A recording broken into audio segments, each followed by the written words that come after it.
to do Reservoir. This week's episode of Shockwaves is brought to you by Shudder. Brought to you by AMC Networks, Shudder is not only a premium streaming video service, but an experience unlike any other. Created for fans of all degrees of thriller, suspense, and horror, Shudder is home to the largest and fastest-growing human-curated selection of high-quality, spine-tingling, and provocative films, TV series, and originals, and there's always something new and unexpected for Shudder members to explore. Premiering only on Shudder this week is Cold Hell, an action-heavy thriller from Academy Award winner Stefan Ruzowitzki. When a female taxi driver witnesses a brutal murder by a serial killer, she is stalked by the killer in an attempt to silence her. Instead, she goes on the offensive. She vows to uncover his identity and kill him as the hunted becomes the hunter. Birth Movie's Death declared Cold Hell a smash-and-grab assault on the senses, leaving you out of breath and totally exhilarated. Cold Hell is now streaming only on Shudder. Shudder is available for $4.99 a month or $49.99 with an annual membership, but listeners can get a free month by entering promo code SHOCK at checkout. Go to Shudder.com today and find the best collection of thrillers, suspense, and horror available to stream anywhere. All right, Shockers, you want some official Shockwaves merchandise? You've got it. Head over right now to cavitycolors.com. They're back in stock with Shockwaves t-shirts. We have the official logo shirt. We also have the Shocker with original artwork by Devin Whitehead, available as regular t-shirts and baseball tees. And there's also the Shockwaves enamel pin that comes with a little VHS backing. So head over to cavitycolors.com right now and pick up your Shockwaves merchandise while supplies last.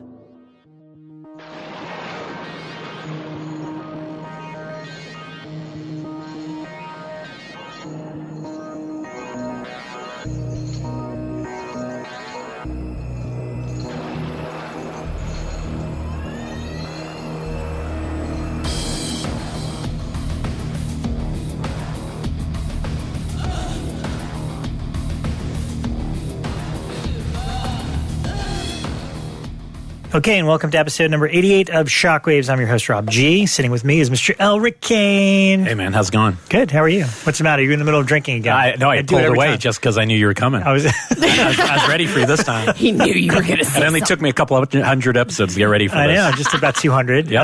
Bekah McKendry's with us as well. Hello. What's up, guys? Welcome. Oh, I like your t-shirt. She's wearing a... Thank you. It's Pinhead playing with the Rubik's Cube. Yeah. That's pretty clever. This is a company, I only see them at horror conventions on the East Coast. I think they're out of Florida. It's called T-Shirt Bordello. Oh. And they have snazzy t-shirts, but I don't see them anywhere but like East Coast conventions. There T-Shirt you go. Bordello. East Coast peeps. Also, Ryan Turk. What's up, Ghosts and Welcome. Goblins? How's everybody? Snazzy, little phrasing. He worked on that in the mirror for I 2 know. weeks, and he was pulling the trigger finger. Oh, come on. What up, ghouls and witches? Yeah. Ghouls and Ghosts? Oh, man. Oh, boy. Where do we begin? There's a lot to talk about. I'm gonna begin with people picking on us. In particular, me. No, it wasn't picking. Yes, it was. You're an elitist, man. I'm an elitist, apparently. And you're entitled. It was, all right. He was very nice in his delivery. It was all in jest, but somebody took offense that I said, fuck you if you watch movies on your laptop. I mean, admittedly, there were a lot of people that took offense. A lot. But Well, there was one in particular who felt the need to He write sent to me us. a really nice Oh, did we hear from lots of people on that? I didn't know that. But all right, do I really have to clarify this? Okay, first of all, number one, it's just my opinion. This is a free country. There's actually people in this room that don't agree with me. I completely disagree with Which him is on totally this. fine Totally. because that's what a free country is all about. I'm so with you. That's number one. Yeah, Elric's with me, Bekah's not. That's totally fine. Number two, I was specifically referencing people that review movies for a living. I just don't think that's the point. The article was by somebody who is supposed to watch films in the appropriate environment to talk about them, and their opening sentence referenced that they watched it on Netflix on their laptop. And I'm sorry, just as a film fan, I'm also old. I'm in my 40s, so that's not okay with me. That's just my opinion. That's my thought. I think if you're a film reviewer, you shouldn't do that. As far as me saying fuck you, I'm not taking that back at all. And as far as being elitist, dude, how much you probably make more money than I do. I don't work for Blumhouse. I do a podcast for Blumhouse. I don't work for them. So I don't know how much money you think I'm pulling in, putting out independent movies. Yeah, I just think you have an uppity air about you, Rob. It's uppity. You just seem It took me 3 years to save up for the TV I have. Yeah. So you bet your ass I'm going to watch every fucking thing I get on that TV because of how much it costs me. So I don't know what illusions you have about that we're famous or whatever. Well, I was just going to say, make all this money. We should just be clear who's actually on the Blumhouse payroll. That's me. That's Brian. That's right. Ryan is Bekah, the one and Elric, only. and Rob G are not on we're the technically, but it's a very small amount. Freelance. You're on the Shockwaves We are payroll. Shockwaves is a different story. Yeah. So, no, but I can still be mean about Ghost Dimension. Yes. I can go to town. I will say I completely disagree. And I am the type of person where I watch stuff on my laptop every day. Actually, it's not usually on my laptop. It's usually on my iPad because I'm working on my laptop and usually I have my iPad set up right next to it. So you're only half paying attention to the movies that you watch. Not true. That's also my point, which I think Elric agrees with, is it's hard. And look, I'm guilty of it too. Because we do it when we're on our laptop. I think that's where it's coming from. I know when I'm watching, the things I'll watch on a laptop are things like YouTube, things that aren't available anywhere else. And I kind of hate watching it that way, but I know how much attention I'm giving it, and that's frustrating. I don't care that you watch it that way, but I agree with you about if somebody is being paid to be like a Roger Ebert to direct humans to go to the movies, and they're like, yeah, I just watched the screening link of Annihilation on my computer. It's pretty dumb. I don't really like. It's like, fuck. I agree. Fuck you, because that movie needed to be seen in a certain way because that's how it was made. I make an attempt if I get a screener link for something that I need to take a look at, and I'm at home. What I'll attempt to do is use AirPlay to the Apple TV and just watch it on my TV, but I can't help it if sometimes that connection gets fucked up. So I do have to watch it on my. But you also don't review laptop. the movies to direct the humans that have to go. I think this is a thing about like gatekeepers. If anything, I think what Rob's saying is actually kind of punk. We are gatekeepers. Yeah, we're more in the taste position. I can't stand that term, but we're certainly stray more into that because we're giving our taste, our opinion on things, and people are going. I think reviewers are actually paid professionals to give their review that actually helps direct people whether to go to that movie when it comes out. Also, we don't often cover the brand new movies. We're usually like weeks behind. That's how I know we're not that we're not gatekeepers, because we're not organized well enough. But that said, I understand the online screening mentality, because especially for reviewers, because even when we were still doing Blumhouse.com, and Rob and I, we never reviewed on Blumhouse.com, so I'll even go back to like when I was reviewing for Fangoria or other sites. The amount of times I got invited to an actual physical screening versus the amount of times that somebody emailed me a screening link, it was like 9-1. Yeah, no, I know. I know the reality from knowing people like you guys, and so I know it's not their fault. I don't know. From the filmmaker perspective, it's kind of depressing that somebody's watching it that way. I'm weird about my phone. I will say I watched parts of the new Hellraiser movie on my phone, but I don't think anybody's going to fall. Rob's like, what the fuck? It was practically made for that. Because I had an hour. I'm waiting for my daughter at ballet class, and I'm suddenly like, I'll go ahead and start this. And I did. And I didn't regret watching it on my phone. Part of it. I watched about the first half on it, and then I finished the rest on the television once I got home. So then I watched it on the big screen.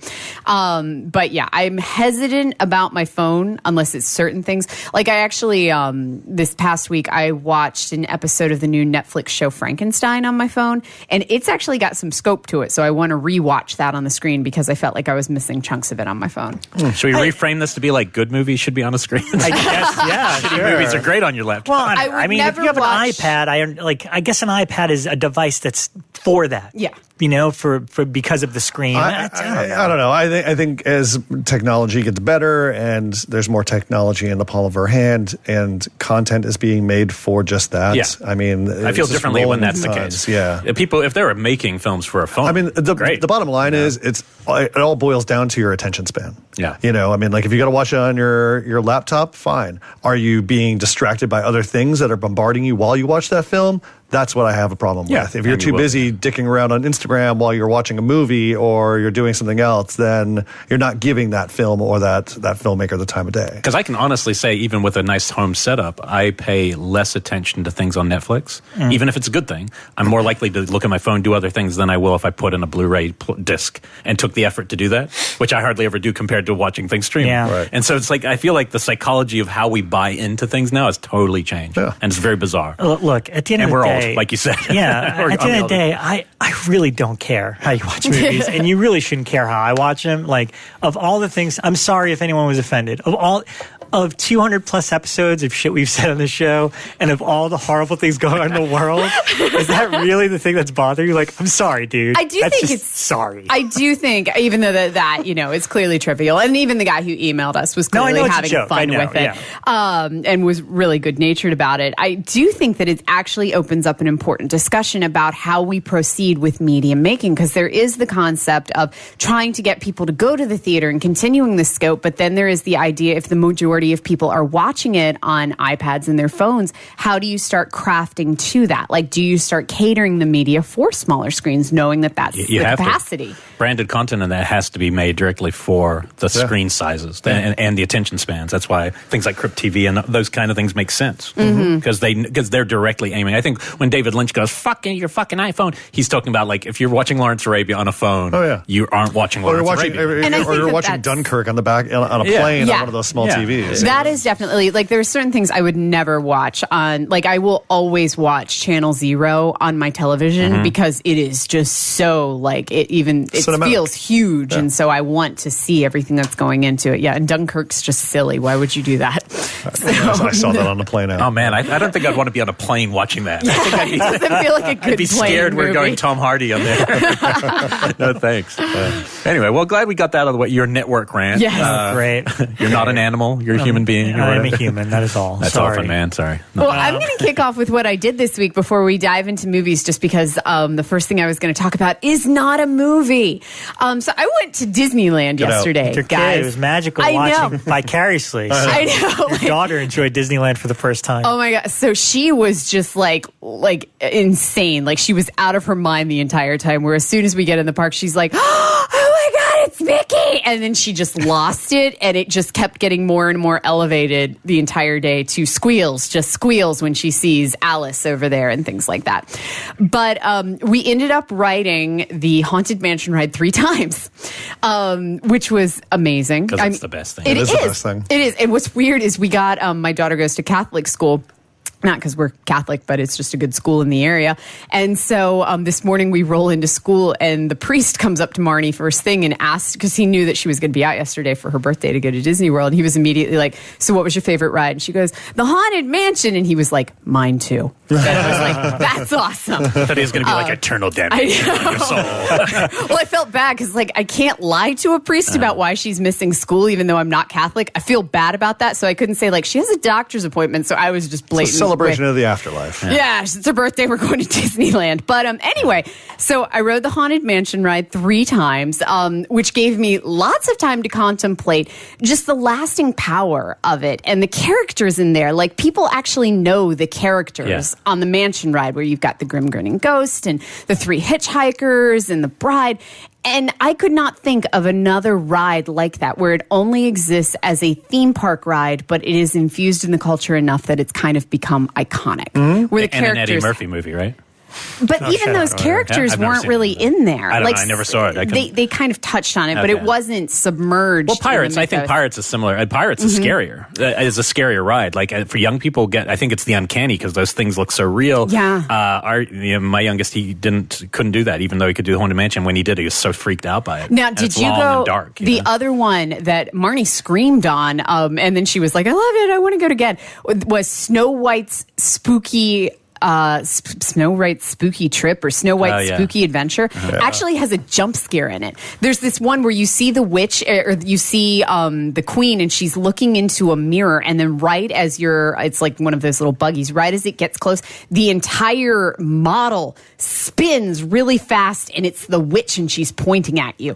And it was just amazing. Well, what you're hitting on is childhood trauma, because of all the rides, it's actually the Wind in the Willows and Mr. Toad's ride that ends in freaking hell. Oh, yeah. Yes. You're Oh my burning God, in hell, there's a and then the giant ride demon. ends. Well, we Yeah. did. You're like, holy We did shit. Disney over Christmas break, and Jackie and I got in Mr. Toad's Wild Ride. It's a crazy ride. And she was like, "Oh my God, that got really dark real fast." And I was like, "Yeah, I that's what remember happened. That's that. what happened when you drink and drive, kids. So Yeah, don't yeah. you dare Don't fucking drink do and it. drive." Yeah. That's a good call. But I ended up buying the record because the soundtrack, The Grim Grinning Ghosts Come Out to Socialize. I absolutely loved it. So I bought the record for it. Well, what's amazing about Haunted Mansion is that it has its own store now. Yes. Full of cool Haunted Mansion It merch. was Haunted Mansion and Nightmare Before Christmas. Yes, exactly, because the two go hand in hand. But, 10 years ago, I would go to Haunted Mansion and be like, oh, I want some merch. Now there's a whole fucking store of it. Oh my gosh, so yeah. cool. So it was very, very cool. So I just had to comment on kind of the lasting power of it and how amazing it was to, kind of explore. That's sweet. Wow. So that's Disney.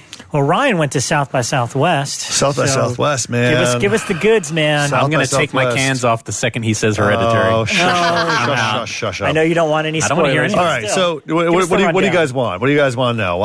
Best films you saw there. All right, the best films I saw there. Horror films. Well, first off, I want to say that Blumhouse was there for Unfriended Dark Web, Wow. which I'm one of the co-producers on. So it was very cool to be a part of that experience, to see a festival audience watch it for the first time instead of a test crowd, and they fucking ate it up. They loved it, and it's much darker than the first film.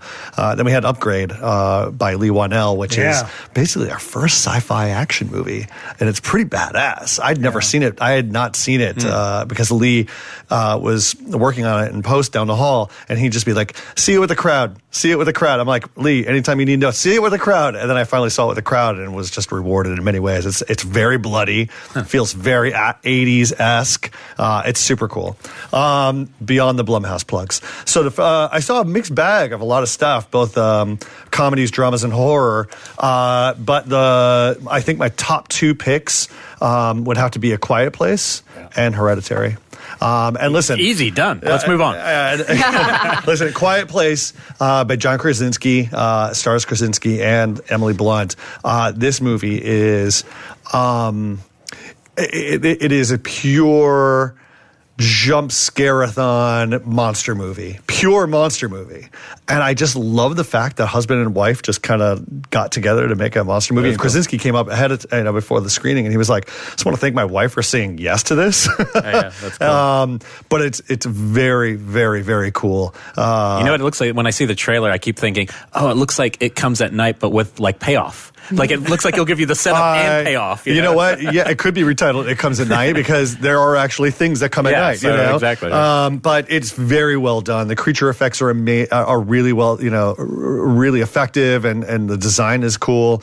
But really, it boils down to Krasinski's kind of execution. This is a mostly silent film. A lot of the dialogue is played out through sign language and subtitles because the movie basically presents a world where something devastating happened to the planet, and these creatures exist, and any kind of noise, right? A hushed whisper.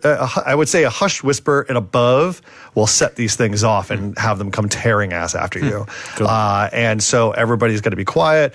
What Krasinski does well is set the tone of the world, the rules of the world. These people have to, live in an environment and do very specific things. How do you eat when you can't make noise? How do you, lay down? How do you prepare dinner? How do you prepare laundry? How do you do all of these day-to-day things that make so much noise? And he really gets into it. Although I will say that there's the water cooler logic of some things about it. I have questions, and I have creative choices that were made that I question as well. But it's very, very effective, and I dare you not to cheer by the end of the movie. It is so well I heard done. it was a big hit there. A huge hit, very well done. So that was it. Comes out April 6th. Yeah, That soon. It comes out very soon. Yeah, that opened up South by Southwest, and then Hereditary with Toni Collette and Gabriel Byrne. Holy bananas! Guys. So you've already given me one piece of information I didn't already know. Gabriel Byrne, I didn't. All I know is Toni Collette's in it. It's a family, and there's a house in the poster. That's it. That's all I know. And if you read the billing block of the poster, you would see Gabriel Byrne. I cannot. I closed my eyes. Listen, I closed my ears. Your methodology of things, I can't watch a trailer. I'm so confused how you don't even want to know actors. He's like, I'm not going to read the billing block of the poster. I don't want to know anything. It's usually now. It's only like those one movies which you hear. Oh, this is the movie, like The Witch or whatever. Listen. Everybody, I'm already seeing shit online, and people going, oh, it's already overhyped and blah, blah, blah. Listen, man. Of course. You know what? It's a great horror movie that's coming out. Cool. And don't listen to anybody else. Just go see it. And then make up your own mind of whether it was like, whether it was worth the hype or not. In my mind, it is, where Quiet Place was kind of... It felt very machine-like in its scares. It's a scare factory kind of movie. Whereas Hereditary is just pure dread. Yeah, my favorite that kind of will movie. keep you awake.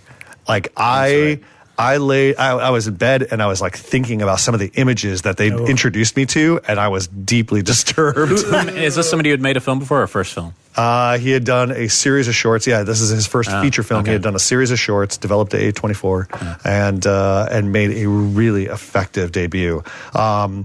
I mean, like I told Bekah that there's something that is very personal to her that will deeply unsettle her in the first 20 minutes. Cool. And I just feel like Which means I approach it head on and say, bring it, bitches. Excuse me. All the performances are fantastic. The writing's really good.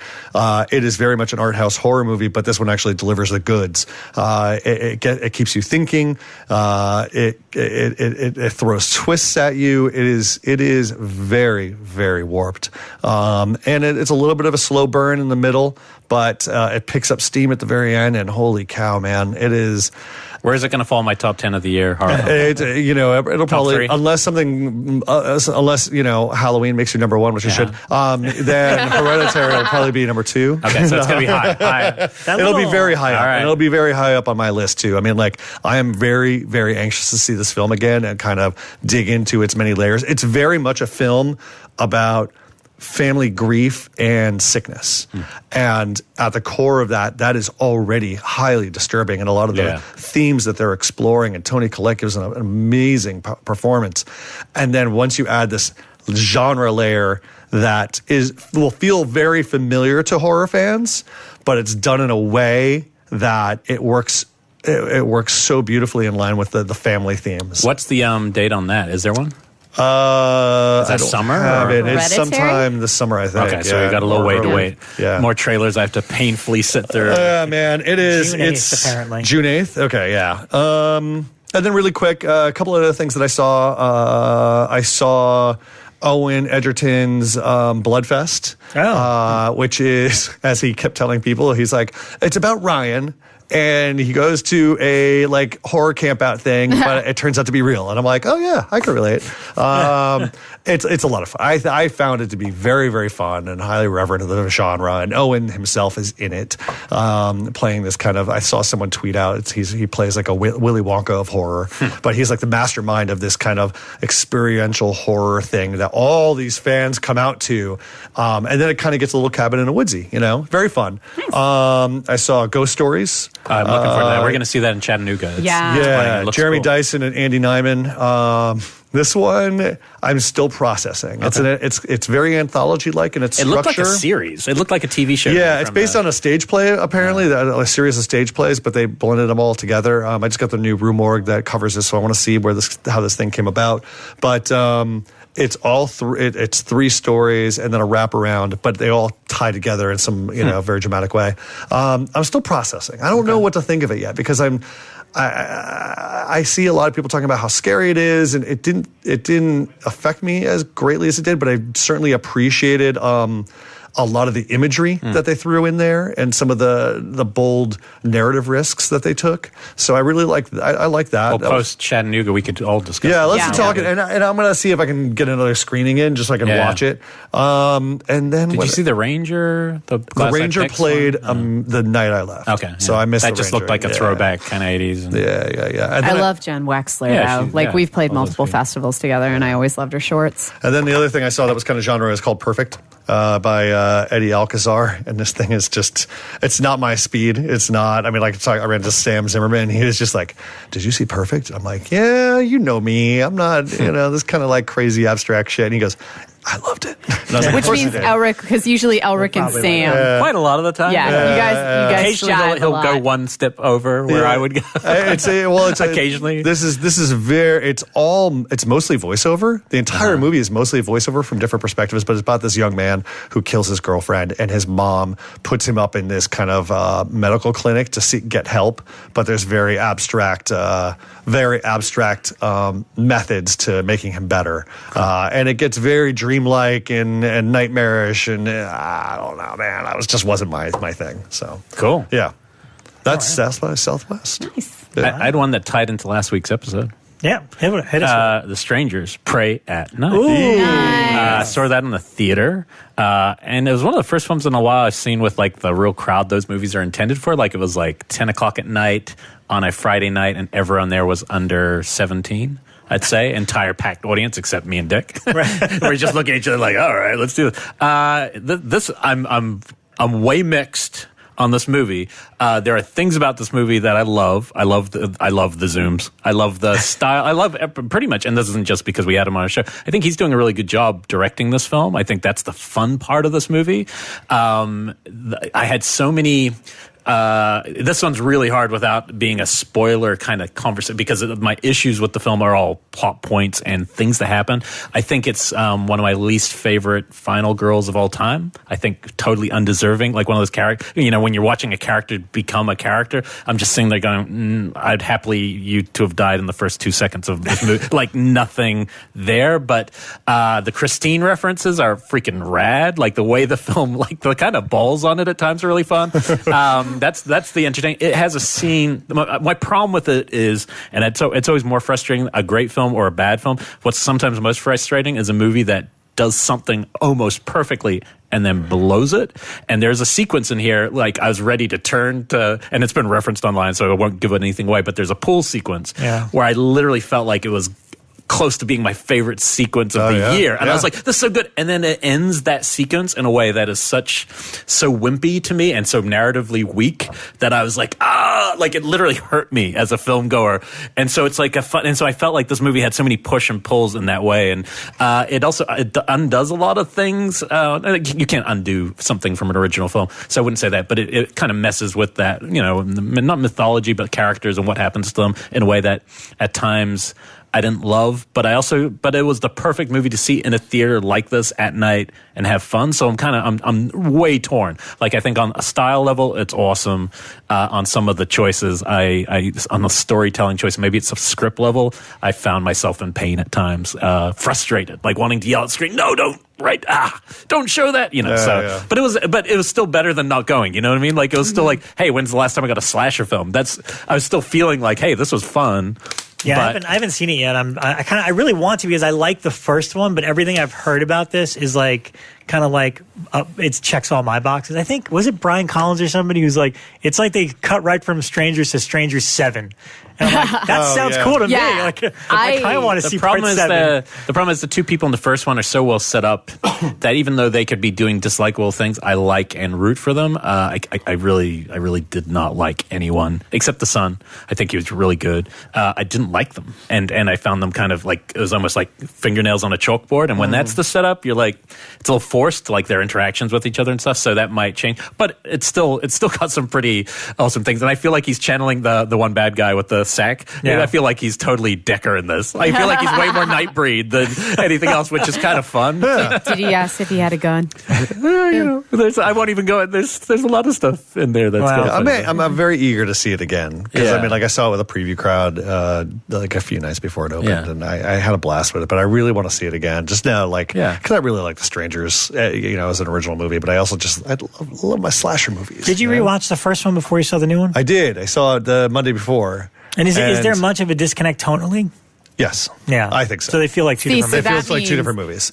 And you'll get the people who either love the slow burn character drama or you'll get the over the top, you know, just wild chase movie. But they also do match. Like I could tell that I could see them back to back going, oh yeah, it's a world. They're just totally, there are different styles.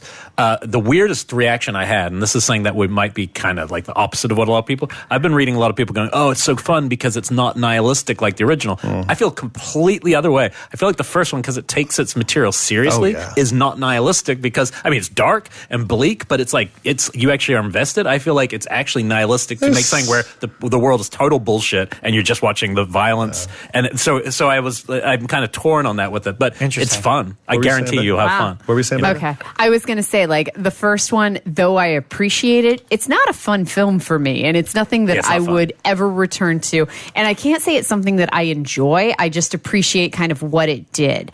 But that said, the second one, when you say it's completely tonally different, now I'm like, okay, I'm back in. It is fun. It moves, and they just keep doing fun stuff. I think he did a really. I had fun watching what he did with it. I think it's more story stuff. But again, we'll say we need to start making spoiler ones, man. We need to make because there are so many things if we'd all seen this that I really would want to dig into. Maybe it'll be a bonus. Or maybe we just like wrap each episode with like a little spoiler conversation after. At the end. Yeah. Turn it off once you hear the music, and then we just keep talking. We keep going. Ernie's like, no. We talked so long already. No more work. I gotta leave. Let's see. I listened to something and I watched something. The thing I listened to, I think, Ryan, you got this too, and I was curious if you had a chance to spin it. But officially out today, the 16th, is the SAW Anthology vinyl set. Yes. Yeah. This is pretty crazy. I've always loved, Charlie Clouser is the composer on the SAW movies. He was a member of Nine Inch Nails during the Downward Spiral era. And it's one of those things where I can't remember in the last decade or so of horror where you'd recognize a piece of music more than Hello Zepp, which is basically like, here comes the reveal. And so this is the first time this has come out on vinyl from Lakeshore Records. It's pretty cool. It's a 2-volume set. Each volume is 2 records each. And so each side is a SAW movie. So that means literally side A is SAW 2 is side B, and it's all 8 movies sprawled over 4 LPs and 2-volume sets. It's a great set if you, again, there's specific things that it almost felt like, because I listened to it all in a row, it almost felt like a really condensed way to go through all the emotions of the SAW franchise without having to actually sit through all the torture and pain. because when I got to side C, I forgot. Did you listen to one and you're like, oh, the Darren Bousman ears? Yeah, no, I did. Because SAW 3 in particular, I remember, had a lot of really good, like, melancholy piano stuff, because that's the one with what's his name, Agnes McFadden, whatever. Angus and McFadden. then he lost his kid, so it's a lot more deeply emotional. So I immediately thought, Bousman.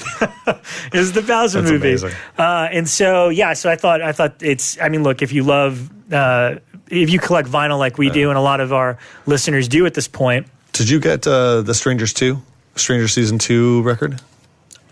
Strangers? Oh, Stranger Things Season 2. Yes. You did. I have both the music and I have the songs. The vinyl that came out through Lakeshore. I listened to it yesterday morning, and I have to say, I don't know if you agree, but I think the soundtrack for Season 2 is immensely better than Season 1.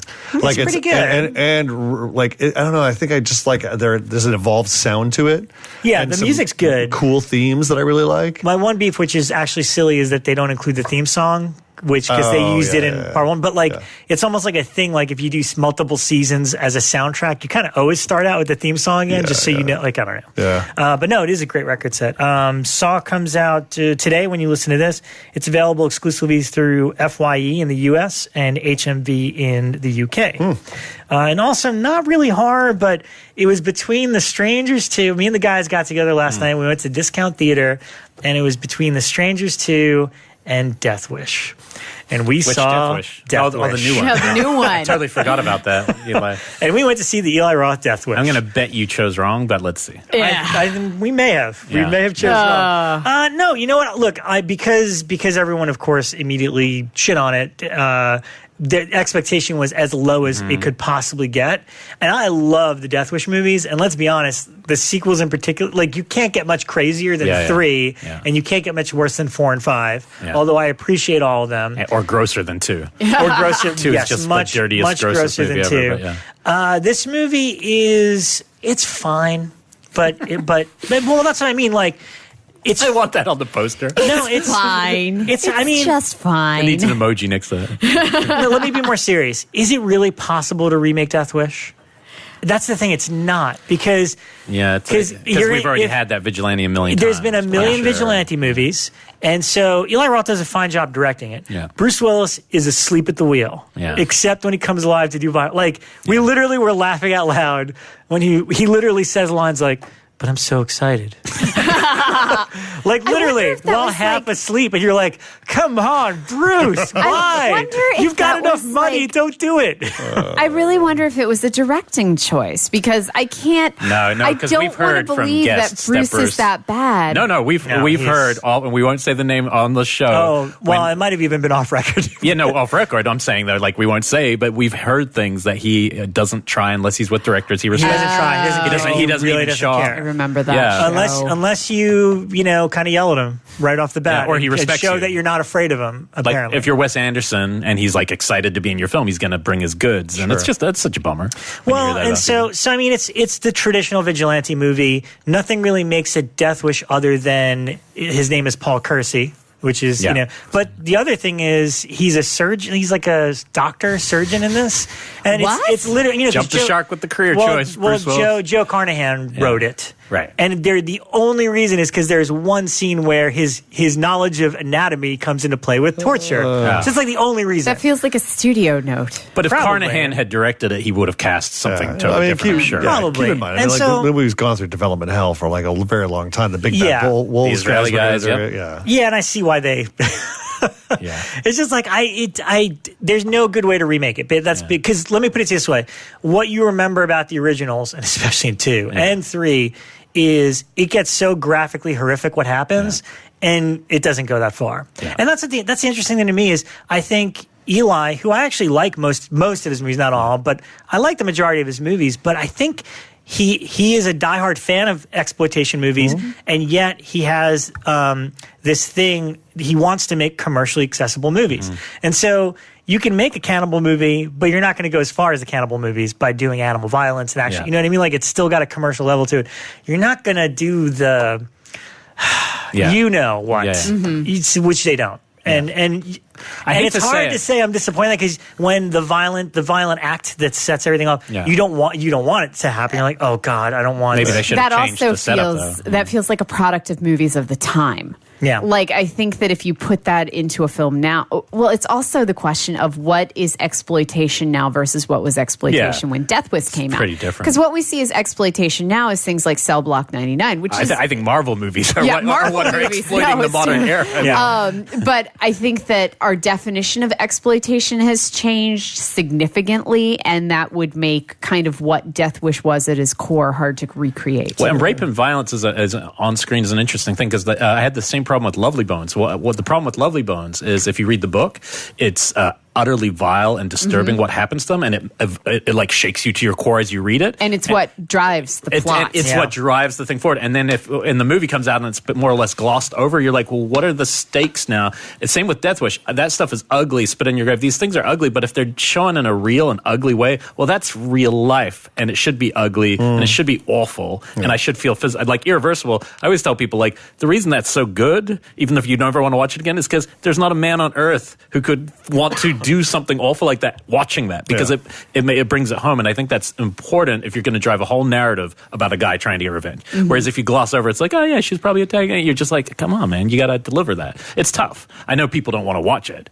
I don't want to watch it. And part 2 especially is really hard to watch, even though I like the way it's made, that movie. Yeah. No, 3 is so over the top that it's kind of fun, even though it's ridiculous where it goes. 3 definitely gets more comedic, dare I say it with that. But comedic, but it's still got the, it's got the rape and violence. To it, but yeah. Jeez, Bekah. What it does, but see, Disneyland changed you.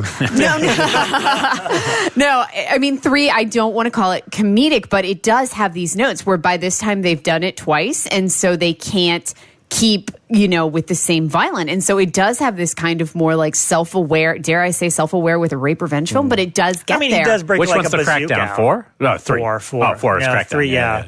No, I think, again, like my argument is I don't think this movie you could remake it anyway, because the thing that was so powerful about the original, I don't think this is really giving much away, but the thing that's so powerful about the original is Charles Bronson is getting revenge, but it's never against the people that actually committed the crime, because he doesn't know who they are and they never get caught. He's just going out and doing random acts of violence to kind of even the odds, whereas this is by the numbers. And of course he's going to find out who's, it just does the traditional. But that's the thing is, can you get away with that in today's movies? Would you be satisfied if Paul Kersey just decided to just go out there and, I think casting's a big part of it. Like, had that been Mark Ruffalo, like a true everyman, Holy shit. I bet you I would have been like, whoa, this is pretty cool. But with Bruce Willis, it's like, I already know what you're going to give me. Like, you've shown your hand before it even his brother starts. in the movie is Vincent D'Onofrio, and he steals the movie. He's like the best part of the movie. Cool, and it's kind of wish he was Paul Kersey, because that Ethan would be a Hawke. freaking There's just movie. people who are like more normal. That would be perfect for it. Yeah. But I did find myself absolutely. saying that once about Bronson. I was like, oh man, when they're casting Bruce Willis, an action star, man. I mean, I like every man. Like Charles Bronson, I'm like, wait a minute. Biggest action star ever. so it is tough. It's a tough one. So it's all right, but it's it's well, fine. Then I think it's Strangers fine. 2 is probably better. Okay. I think you'll probably have more fun that. And I'll go see that next. Anything else, gang? I'm got going a to talk couple about one super crazy one I saw, Tag. TAG. Oh, yeah. I'm excited. You texted us in a I fury. did. I was like, everyone. Beyond my bedtime, Bekah. It was like 10:30. She was very excited. That's when Sion Sono movies exist. I texted them and I was like, you guys need to go watch the first 15 minutes of this movie I haven't right yet, but now. Which popped up on Netflix. That's where you saw it. Yes. Right? So this came to Netflix, and I'd actually seen it on Netflix, but I hadn't paid much attention to it because the cover of it, it's a Japanese schoolgirl in full uniform kind of splattered with blood. And I felt like this isn't something I haven't seen before. So I had no idea that this was Sion Sono. So just judging by the Netflix little icon, I had passed over this I think it'd been there for a couple of weeks now that I'd been seeing it there. And someone, one of my friends, sent me a clip of the first 10 minutes and was like, you need to check this out. And it was probably 15 minutes. The fucking craziest bullshit I have seen in a really long time. And I was like, oh my God, I have to watch this. So then I start the actual movie. And again, fucking crazy ass bullshit. And then where it goes is nowhere that I expected it to go. And what happens, like whatever you think is going on at any given point in the movie, it will go in a completely different direction that you never expected or in any way anticipated 5 minutes later. Did you like where the whole thing ended up going? Yeah, I was going to say, did you like Not the as journey? much. Exactly. I did not like the ending as much, but the journey was fucking worth it because the journey was incredible. The last 10 minutes, I feel was like it loses steam after a while. The last 10 minutes, I was like, oh, that's where we are. Yeah. But still, even with the ending that I'm just kind of like, meh, on the ending, I wish because it had this incredible path to get there where I had no idea what was going on, but every single time it shifted gears, and it really does feel like 7 different movies. Yeah. Every single time it shifted gears, I was like, I don't know where I am, but this is amazing now. And then it gets to the end and you're kind of like, oh. But so everyone watch the first 10 minutes. What a review. It's still, it is so worth it. And then this is actually probably the most excited I have seen you talk about it things. was really fun. Bekah loves nuns and Japanese schoolgirls. And no, but it's not even. Is and it then Thai? It is Japanese. At least the Japanese. filmmaker is Japanese. But then after, not since Go-Go's Second Virgin have you been so excited about Japanese schoolgirls. What can I say? No, but this one, as soon as I was like, I think it was Elric that tweeted back, or you texted me and was like, yes, Sono films usually are nuts. Pretty cool. Then I realized I've actually seen a ton of this guy's work. He did one of my absolute favorite ones, Strange Circus, which is another one where it shifted gears. It's literally 3 stories. You're watching these 3 and Suicide Club. Yes, he did Suicide Club. He did Enrico's Dinner Table. He did Cold Fish. But Strange Circus I've always loved because it follows the same kind of illogical, surrealist patterns where you're watching these 3 stories with the actors play different characters in each one of the stories. And you're trying to figure out which one's real, or do they all 3 exist, but they're the same actors? So how do they all exist and how do they intersect? And I love that one too. It's again, really surrealist. I'm definitely going to watch first 10 minutes, and if it grabs me, it'll grab you. Guys, he did Tokyo Tribe, the movie every single Shockwaves listener needs to watch. Tokyo Tribe. I don't think I've seen Tokyo Tribe. Oh my God. I saw this at Beyond Fest. It's basically The Warriors, but it's set in Tokyo and it follows all of these gangs, and it's like a rap musical. So every gang represents different walks of like different basically eras of rap history. So you've got gangster rap, you've got the love and peace rap like De La Soul, you've got like all these, but oh my God. But it's about one gang that's got to get through Tokyo facing off against all of these rap tribes. Guess what, gang? It's amazing. Tokyo Tribe is available on Amazon Prime. Yep. Add to watch list. Watching it tonight. Just made Bekah's day. Yeah. It is transcendent. I will just say that. I love this movie so much. So everyone start with Tag. When your mind is completely blown, then go to Tokyo And then Tribe. pick yourself up with little Tokyo Tribe. Tokyo Tribe. I saw an IFC Midnight new movie that I thought might be worth mentioning called Midnighters. First film by a guy called Julius Ramsey. I think he was a Walking Dead director or something. Yes. The only reason I watched it is because I'm a big Alex Iso fan, the actress. I think she's awesome.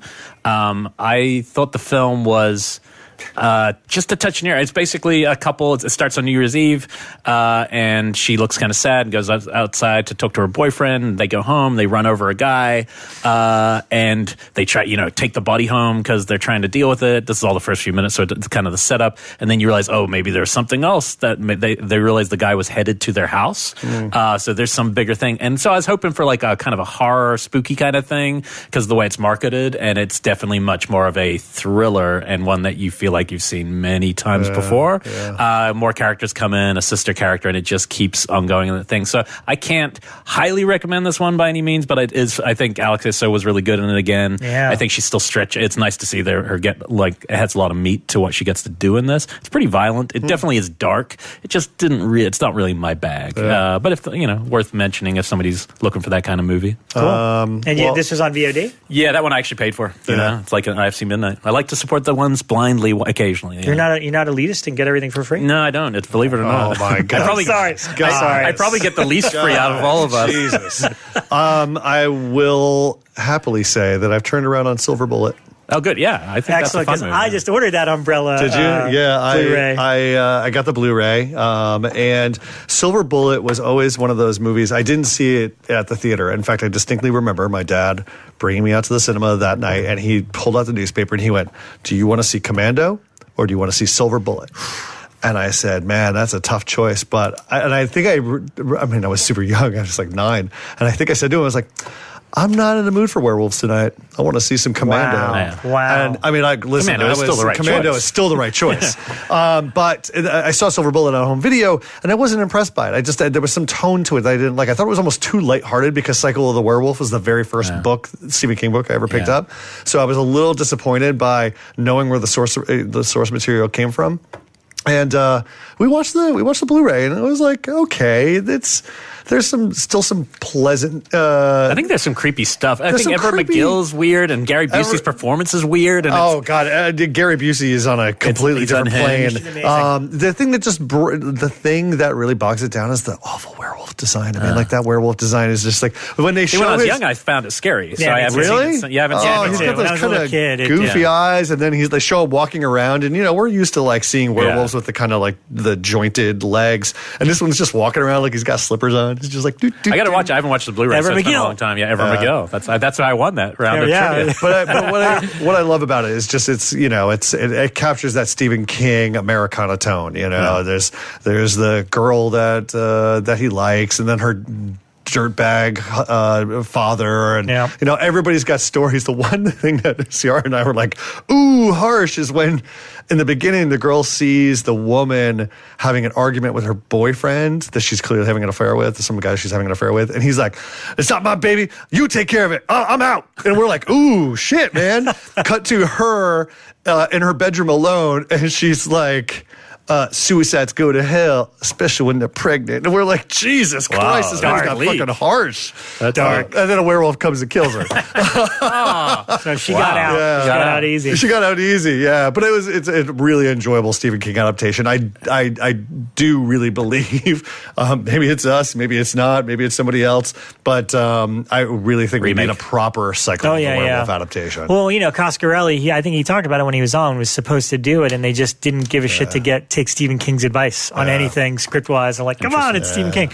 But when I was doing my little column for the Blumhouse site, the #respect, I wrote one for Uncle Red. Oh, right. Yes, I remember that. Because I'm like, I don't think he's acting. I'm pretty sure he is a raging alcoholic that is trying to take care of his kids. Like, what werewolf? You know? Just riding the I love Busey. him because if you haven't noticed, midway through the movie, he shows up with a hat. Yes. And Dave, like, I remember we were watching it, and Dave had never seen it before, and he just all of a sudden goes, I'm going to wear this hat now. This is my hat. Because he wears it for the rest of the movie, and it's just like, what the fuck? Did you just midway through screening and the script super, you can just see them like, okay, must keep hat on. I like Busey choices, man. Yeah, Busey choices. Well, yeah, Busey is like uncle choices. He's like, I'm going to make a hot rod wheelchair for my kid, for this kid. It's pretty cool. Yeah, I'm a raging alcoholic. It's pretty cool. Out of all the things that Corey's mom has an issue with, she's like, don't you get drunk in front of him. And he's like, oh, I'll do what I want. And then he makes this souped up wheelchair, and the kid goes peeling off through town, passing cars, clearly going 75 miles an hour. And then it shows mom, and she's like, yeah. Mom's totally okay with the souped up wheelchair. Then he's not wearing a fucking helmet. Yeah, that's Anyways. Well, I can't wait to mine It's a arrives. different We'll watch era. it. Let's watch Silver Bullet. I'm down to rewatch. I got 3 things to say super quick. Holy shit. I watched Veronica. It kicked ass. We can use it as our Shockwaves pick now. Shockwaves approved. Shockwaves approved. Love Veronica. Guys, I've reconsidered now. Shut the fuck up, Kane. Graphic novel, Torso, my new bag. I absolutely loved it. If you have not read Torso yet, check it out. That was definitely my read It's of a the good one, week. Brian Michael Bendis. Yeah. And I watched a Western called Shoot the Living, Pray for the Dead, which was recommended Italian to me. one? Yeah, I'm going to name drop. It was recommended to me by Quentin Tarantino, who gave me a list of In an How long article? ago? No, in person. So, yeah, actually, I will tell the story because it's rather Why isn't he on amusing. the show already then, Bekah? No, and this was So back. Bekah had her feet up. No, you are so weird, dude. No, this is back when Kane and I used to be friends true. with someone who was dating Quentin. Oh, yeah. And we. You mean a Rondo Award winner? Yes, and we had gone over to Quentin's house multiple times to hang out with this person. And one of the times I went over, there was this stack of Western DVDs sitting on the kitchen counter. And I had actually said, what are these here for? And this is like, Django had not come out yet. They were still in post. And they were like, watching these is kind of inspiration. You know, we've been checking them out. And so I actually snapped a picture with my phone then and have been slowly working my way back through. So Shoot the Living, Pray for the Dead is not on kind of the horror level that like Cutthroat's 9 is. It's definitely more kind of slow burn tensiony. But that said, it was interesting. And the lead is Klaus Kinski, which is just amazing in a Western. Because, I mean, Klaus Kinski normally looks like he's about to, like, you know, chew on the set. In this, he looks like he's about to chew every actor's face off, like every single time he looks at him. So it was interesting. So Klaus, usually. Quick I'd like to drop see for Shoot the Living, Kinski Play for versus the Busey. Dead. Oh my God. It's That would just, be amazing. that would be nutty. You get some Udo in there, and it's just the craziest movie ever made. All right, let's get our guest. Let's do it. Here we go. This week's episode of Shockwaves is brought to you by Shudder. Brought to you by AMC Networks, Shudder is not only a premium streaming video service, but an experience unlike any other. Created for fans of all degrees of thriller, suspense, and horror, Shudder is home to the largest and fastest-growing human-curated selection of high-quality, spine-tingling, and provocative films, TV series, and originals, and there's always something new and unexpected for Shudder members to explore. Premiering only on Shudder this week is Cold Hell, an action-heavy thriller from Academy Award winner Stefan Ruzowitzki. When a female taxi driver witnesses a brutal murder by a serial killer, she is stalked by the killer in an attempt to silence her. Instead, she goes on the offensive. She vows to uncover his identity and kill him as the hunted becomes the hunter. Birth Movie's Death declared Cold Hell a smash-and-grab assault on the senses, leaving you out of breath and totally exhilarated. Cold Hell is now streaming only on Shudder. Shudder is available for $4.99 a month or $49.99 with an annual membership, but listeners can get a free month by entering promo code SHOCK at checkout. Go to Shudder.com today and find the best collection of thrillers, suspense, and horror available to stream anywhere. All right, Shockers, you want some official Shockwaves merchandise? You've got it. Head over right now to cavitycolors.com. They're back in stock with Shockwaves t-shirts. We have the official logo shirt. We also have the Shocker with original artwork by Devin Whitehead, available as regular t-shirts and baseball tees. And there's also the Shockwaves enamel pin that comes with a little VHS backing. So head over to cavitycolors.com right now and pick up your Shockwaves merchandise while supplies last.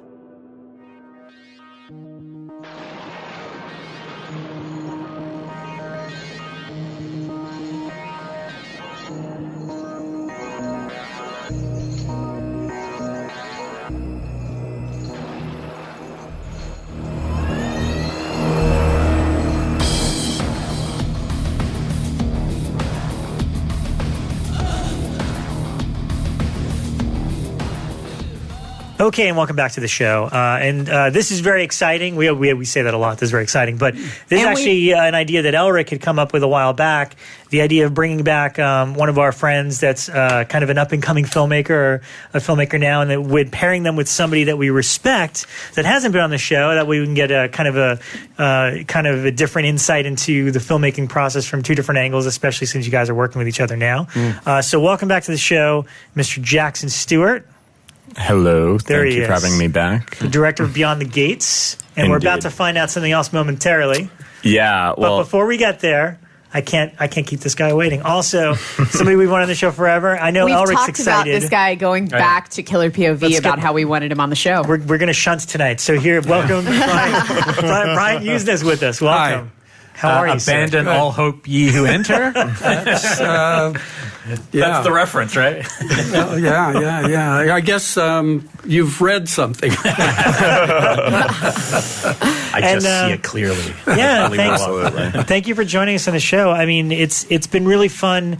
In the last couple of years, some of your films that you directed, like Society, Bride of RE-ANIMATOR, Return of the Living Dead 3, have all been getting the special edition treatment on Blu-ray. Mm-hmm. It's been great to revisit these films again, see them in the best possible presentation. So The Society Arrow is brilliant. Yeah, it's a terrific release. Gorgeous. Yeah. So congrats on Thank God for Arrow, I think. Yeah. For you, what was the most exciting one to get a remaster and upgrade? It was nice to have it done. Hey, I see the finger eye picture there. That's when we came in with Blum. Yeah.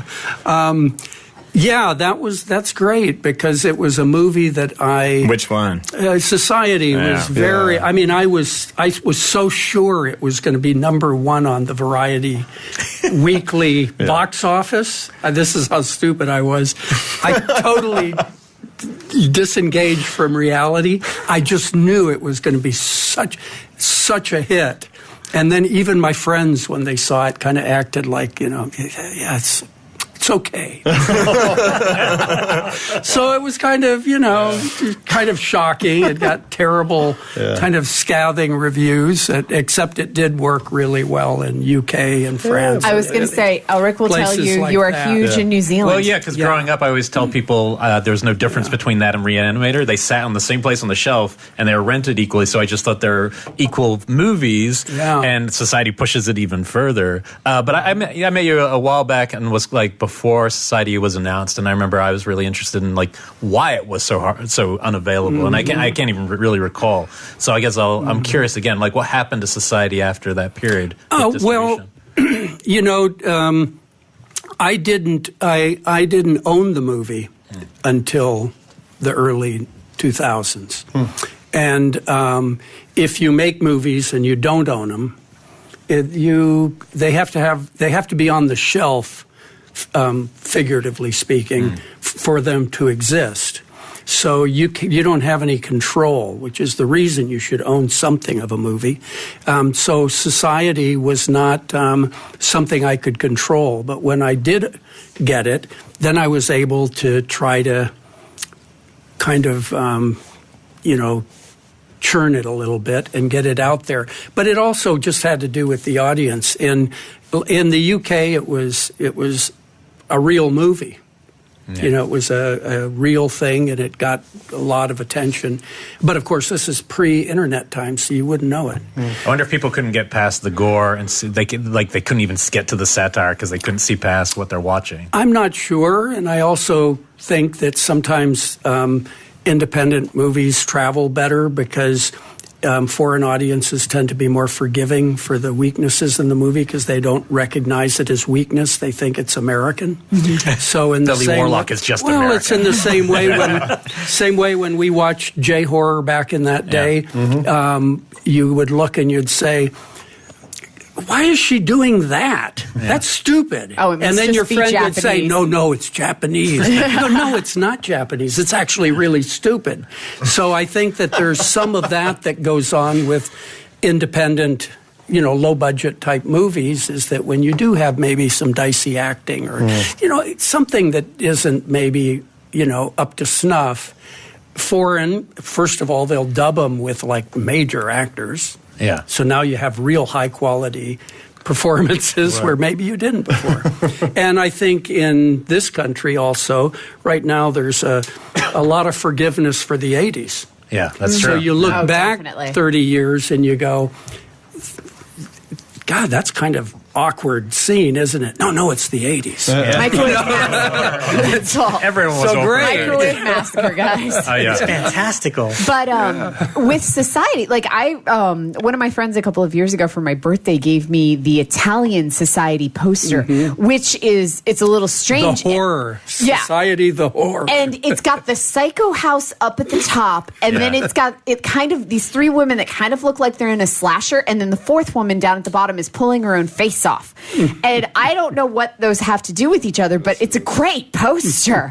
But yeah, I mean, like it's a really intriguing. And yet, on the other hand, I was sent a dissertation from the University of Bologna in Italian on Society. That's amazing. Oh, wow. But you knew it was bonkers because I remember the one thing you said that always struck, because you're also a great producer and working with Stewart so much, but you said something that really stuck with me. This was a while ago, about how you got it made, because that's a hard film to get made, but you said something about, like, because you knew you had the rights to make a Re-Animator, that no matter what you did first, you'd get a second chance or something Well, like that. I never studied film or, I never took a class. I never prepared. And when I started making movies, I just learned by being around. And I did know that, some of the distributors always had a saying. They say, a first-time director usually makes 2 movies in one with his first movie, his first and his last. And a lot of people get one chance, and not many people get 2. And I thought that if I was going to fail, I wanted to make sure I got 2 chances. Yeah. And since I had in my pocket the sequel to Re-Animator, I made the deal to finance the sequel, but said it has to be a 2-picture deal. And that's the second one. Well, I love that. So that is totally 80s negotiation. I don't think that happens anymore. I think it does. I think you can do that. I think that just most people don't really want to get into that part of it. And almost, especially now, I think more than ever, there's a feeling people want to be an artist. They want to be a director. It's like real important and all this. But they kind of see the financial part of it or the deal part of it as being like, the suits and, somebody in the way of their vision and all this type of thing. And I think that that's totally wrong, personally. And I think that if you don't get involved with that part of it, you're always going to be just at the mercy of the luck of the draw. If you happen to have a good situation, great, but ultimately you have to know what the deals are. And if you want to, you can easily have a bad experience making a movie. How'd you learn the business side then? Because, you start, as far as most of us, we would know you as the producer of Re-Animator at the time. How did you get to be in that position? Because I started from that angle, and I read a bunch of books back then about contracts and stuff. And I was pretty ignorant and kind of dumb, But I just went into it. And actually, I got involved with the Jason Blum of that era, or not. He certainly wasn't on Blum's level, but Charlie Band. But he was doing what I wanted to do, which is make a whole bunch of movies like Roger Corman did, or Hammer did, William Castle. I mean, that's the stuff I loved, and I think we all want to do the stuff that we loved. And Charlie was doing it when I first came out here. I thought, wow, I like that. Well, of course, he was, ethically challenged. Very difficult. But I like that. I think Charlie would own that. Not pulling any punches. Well, I always here. remember once they did an article on him, I think in the calendar section of the LA Times, and they said something about, you've been called the Prince of Schlock. What do you have to say about that? And he said, well, I'd prefer King. And I thought, boy, that is absolutely right. So you met Stewart through him? No. Oh, you used it before? No, Charlie didn't have anything to do with RE-ANIMATOR. I did use his facilities because he owed me money. And so that was a way to balance the books. And he sold totally Charlie Band of him. And I gave him the sales rights, but then it took a lawsuit to get them back, and the money was forthcoming. But no, Stewart I met through a guy named Bob Greenberg, who was sort of the guy who sort of introduced me to the film community in L.A. when I first came out here. And I met him through actually Sally Cruikshank, who was a really super good kind of very author animator, if you ever look her up. And they she and her husband put me on to Bob Greenberg, who was he was involved in like Dark Star, with the Carpenter thing, and he was involved with, I don't know, I think you can see him in the last shot of History of the World Part 2 or something. Oh, wow. In the Jews in Space one. Yeah. And he took me to the set of an Albert Band movie. Nice. That was Charlie's father. Yeah. So then I started getting involved with those guys. Wow. And, from there, it's all deals with Charlie. So That's amazing. Yeah. I think one of my favorite special features of all time has to be on RE-ANIMATOR. Could have been the Image one, but it's like an hour-long chat with you and Stewart sitting at a table talking about the whole thing so candidly, and it's one of my favorite special features ever. Before I touch that, I forgot to answer your question. was that Bob Greenberg was from Chicago, and he said, I lived in North Carolina at that time, and I had put a little 1-inch ad in Variety, Weekly Variety, that said horror movie director wanted. Oh, wow. That's awesome. And this is pre-fax machine. I got hundreds of replies, so I started coming out meeting people. And Bob Greenberg at one point said, you should go meet Stuart Gordon. He has a theater company in Chicago. I think you guys would get along. And it was at Thanksgiving of 83, I went out to Chicago and saw a couple of his plays, and he was doing stuff with Joe Mantegna and all these like big, cool. He was a real guy. He had been directing theater for 10, 12 years. And I went to see the plays and saw how he dealt with it. We got along, and he already had a 50-page script for RE-ANIMATOR for a TV series. And that was, then I said, well, I like that. I'd never read the story, but I said, but then I did, and I said, well, I like that, but it's got to be a feature. And actually, within a year, we were shooting, so we added Dr. Hill. Dr. Hill wasn't in it. It was basically taking it up to Halsey dying. Well, can I? This is probably like some kind of exclusive here, but can you reveal the other actor that was the very strong runner-up for Herbert West?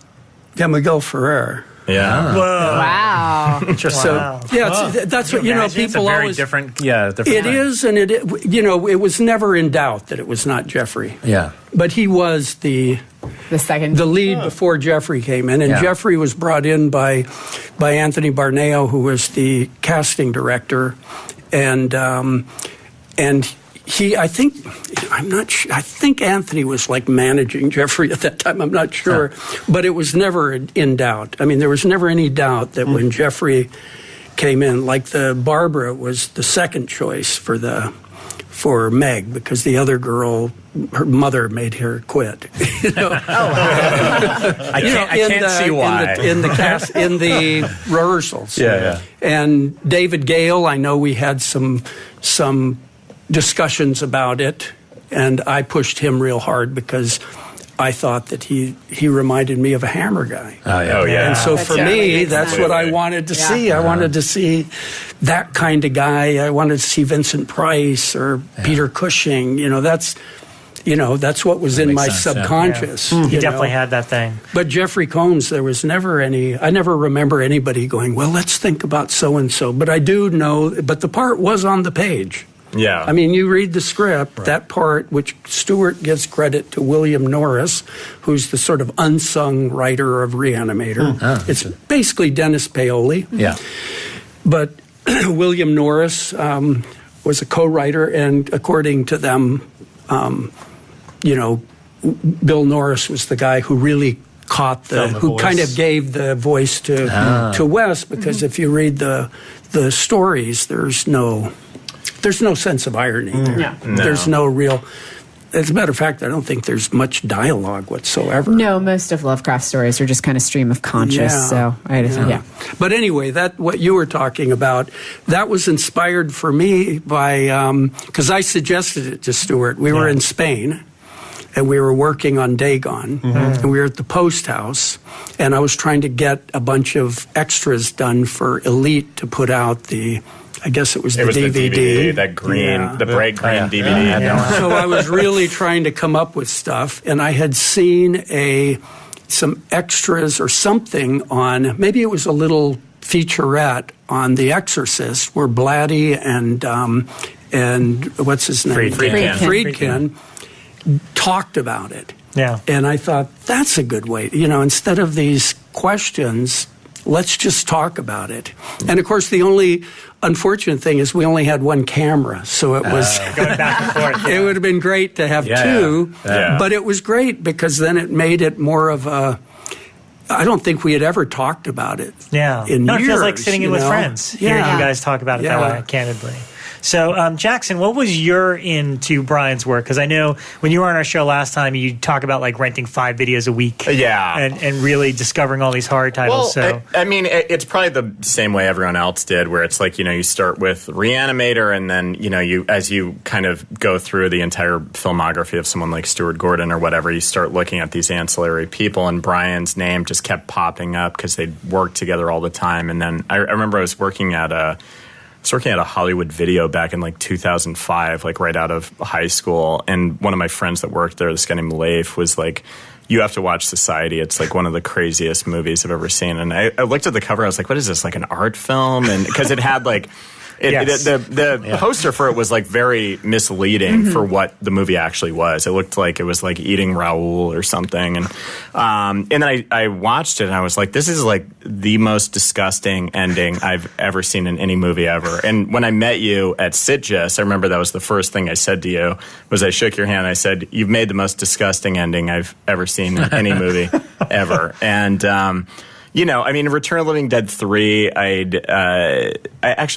guess I saw that beforehand, but it was at a point where like I wasn't connecting that these people would like make, the same movies or would pop up. And we started watching all these zombie films, but I remember Return of the Living Dead 3, watching it after the first one and the second one. I was like, this is such a different tone than what the previous two were. And I thought it was really cool. And I'd never really seen anyone do something like that in a sequel before, where it's like almost in an entirely different subgenre. And I just really liked the way this guy's brain worked. So, and that and like Necronomicon and all these other things just ended up having like a pretty big effect on me. But, and you have like so many of these crazy stories and people you've worked with. It's kind of amazing. I just want to keep everything on him because it's super interesting. Well, I have Necronomicon questions. Oh, I have a lot, but let's save it. That's a good example. Oh, you can go. You go. But that's okay. Necronomicon. What gives? I want this. I want this on Blu-ray. It's one of my favorite anthologies. Okay, why? me too. I'll tell you why. Yeah. Because the people who own it don't care. Oh. So it's on the shelf, just like Dagon, Beyond RE-ANIMATOR, Brighter, all these movies that Lionsgate has. They don't have Necronomicon, but they've got a ton of movies that they wouldn't let Scream Factory put out. They don't sub-license like almost everybody else. So that means that they're not out there. And just last year did they put out Return of the Living Dead 3, which I know it doesn't have a title, but it's a good zombie movie. It's great. Yeah, it's really good. I loved that one when I was a kid. And they have The Dentist, which with The Dentist 2 is a nice 2-pack, and that's a good movie. But they have tons of movies, they just won't put them out. So if you don't have the movie. Yeah, you can't do anything with it. And Necronomicon is owned by Metropolitan in France. Oh wow! And you just can't get it from them. You know, you can't. Sami Hadida, I don't know if you know. Oh yeah. Yeah. Well, they just won't. They won't. But in France, well, he came out with a nice box with 6 hours of extras because it was Christophe Gans. Yeah. You know, but you can't get it here. So that's the mistake. If you're making movies, hang on to some rights so you can put it out. So it exists. And Necronomicon, I know that if I controlled that, it has an audience because it's it's an experimental movie and it's just an oddball movie. Yeah, but all three stories are great. They're all interesting. They're all really the three different directors are all super unique. When we get to yours at the end, it just goes utterly off the rails. It's pretty, but I think it's probably one of my favorite Lovecraft of anything because the stories are also strong. The first story, really feels like a Lovecraft movie. Yeah. It's very. It seems like the very best Roger Corman Poe. Yes, exactly. And the thing that sets you apart, I mean, the thing that attracted me to your work, and the same way Jackson, like where you start to see a voice, is that you start noticing the use of effects and practical effects and like world and goopiness, like between all your films. You're paying so much attention to that. This was really interesting because a friend of mine, when I hung out with him the other day, he was like pitching me on. I think it was Silent Night, Deadly Night 5, which I had not seen, and he was like, and he was like, fun. It has that Brian Yuzna feel, and I was like, oh, that's exactly the thing I'm looking for. So I knew you'd produced it, but it was just one of these things that kind of slipped through the cracks, and we talked about that on the car ride over, but. Didn't that screen recently? And somebody told me that you were just were you the one who told me this, Jackson, or maybe it was you, that you were just going to intro it and not really stick around, but then you watched a few minutes and ended up watching the whole thing. I never planned to watch those two Silent Night movies again. And I won't go into. There's a good reason why they are the way they are. But it's sort of thing that don't really want to watch again, and I couldn't not introduce it, right? Because nobody would come, and then I didn't want to. I hated to think, well, I'm the kind of guy that goes, no, I'm not going to introduce that movie. I thought, come on, and there was like a bunch of people there. Yeah, Christmas Horror has legs. Yeah, and then I started watching it. And then I sat down and watched, and I have to say, I hadn't seen it since we made it. And I have to say, I was watching it and going, who the fuck, what are they thinking? I was like shocked. I was like really like, this is just too weird. Well, and there's a really kind of inspiring and interesting story with this too, because you gave the script coordinator on Silent Night, Deadly Night 4 the directing job on Part 5. No. He was actually the script coordinator for the GUYVER. Oh, the GUYVER. Sorry, and he's Tarantino's guy, right? I think he's worked on every Tarantino. And that's why he got that job was because Richard Gladstein is like one of the heroes of Hollywood that you never hear of. Script supers are the heroes of Hollywood that you never hear of. And Richard Gladstein he was at Live, and he got Bride of RE-ANIMATOR for Live to put out. And then we got along, and he said, hey, let's make some movies. And he said, I bought the rights to this Silent Night stuff and these sequels, and as long as I make them for $700,000, which is very little back then. Today it would be okay. I was going to say that's where most horror falls right now. But on 35mm film. But that's about half of what it was back then, because was you it had a union film. pick? No, there's nothing. I mean, you're talking pretty low end. Plus, there had to be a name to it, so you had to have somebody in it, and he said I can do anything I want, and so I said, well, why not? And on the second one, I was producing the GUYVER with Screaming Mad George and Steve Wang and great suits. I do love that movie. And Richard came out to see the set, to the set. He says, listen, let's do another one of those Silent Night things. And I said, okay, but I said, let's make it Christmas this time. And I said, let's make it about killer toys. And he said, oh, I like that. Let's do that. I said, well, I'll write the script. Let me introduce you to the script supervisor on the GUYVER, Martin Katroser, because I'm telling you, this guy is like really making this work. He's the only one here that knows what's going on. And I had known him before because I had worked with him on a project. I was considering doing his project instead of RE-ANIMATOR. I was developing it simultaneously. It was a comedy. And so I wrote it with him, the toy maker, and he directed it. And then Richard Gladstein, coincidentally, I don't know, some months later, he called me up and said, man, he says, I think I've got my ticket out alive. I said, what are you talking about? He says, I'm going to send you this script. And it was Reservoir Dogs. Wow. And so then he said, what do you think? I said, I don't know, pink, white, I don't know. And so all the way through the production, and of course he got Marty to be the script supervisor. And it's got another connection because Monty Hellman directed Silent Night 3 and he was meant to do Reservoir Dogs for a time. So I didn't and he ended up being a producer on it. He's got a producer. That's weird that there's other weird connections. But you got to tell him about the that preview screening of Reservoir Dogs because that was before Quentin was like a big shot. He I stayed in touch with Richard back then. We worked together a lot. We were really together a lot then. So I went to the rap party and the whole thing. And then he said, man, I don't know about this cut. I really have a thing with the way he wants to. There's something, he wasn't in agreement. So would you go look at it? And so we went to the Charles Adekoff screening room, on Sunset, that little one. There's like 8 people there. And then right before it started, Tarantino came and said, who are you? What are you doing here? What are you doing? I said, well, Richard asked if I'd come and look. He said, look, man, this is for my friends. Okay, would you just leave? Whoa. So I left. Oh, my gosh, that's presumptuous. Well, it was his screening. Yeah. Nobody told him. And then, of course, I told Richard. Richard said, what do you think? And I said, well, I didn't get to see it. The director didn't want me to be there. And he went, what the fuck? Blah, blah, blah, blah, blah. You're telling this. So then they set up a special screening. And this is, of course, Tarantino wasn't the big guy. He was like really polite. Yeah. And then after that, he... Did he not realize who you were the first time?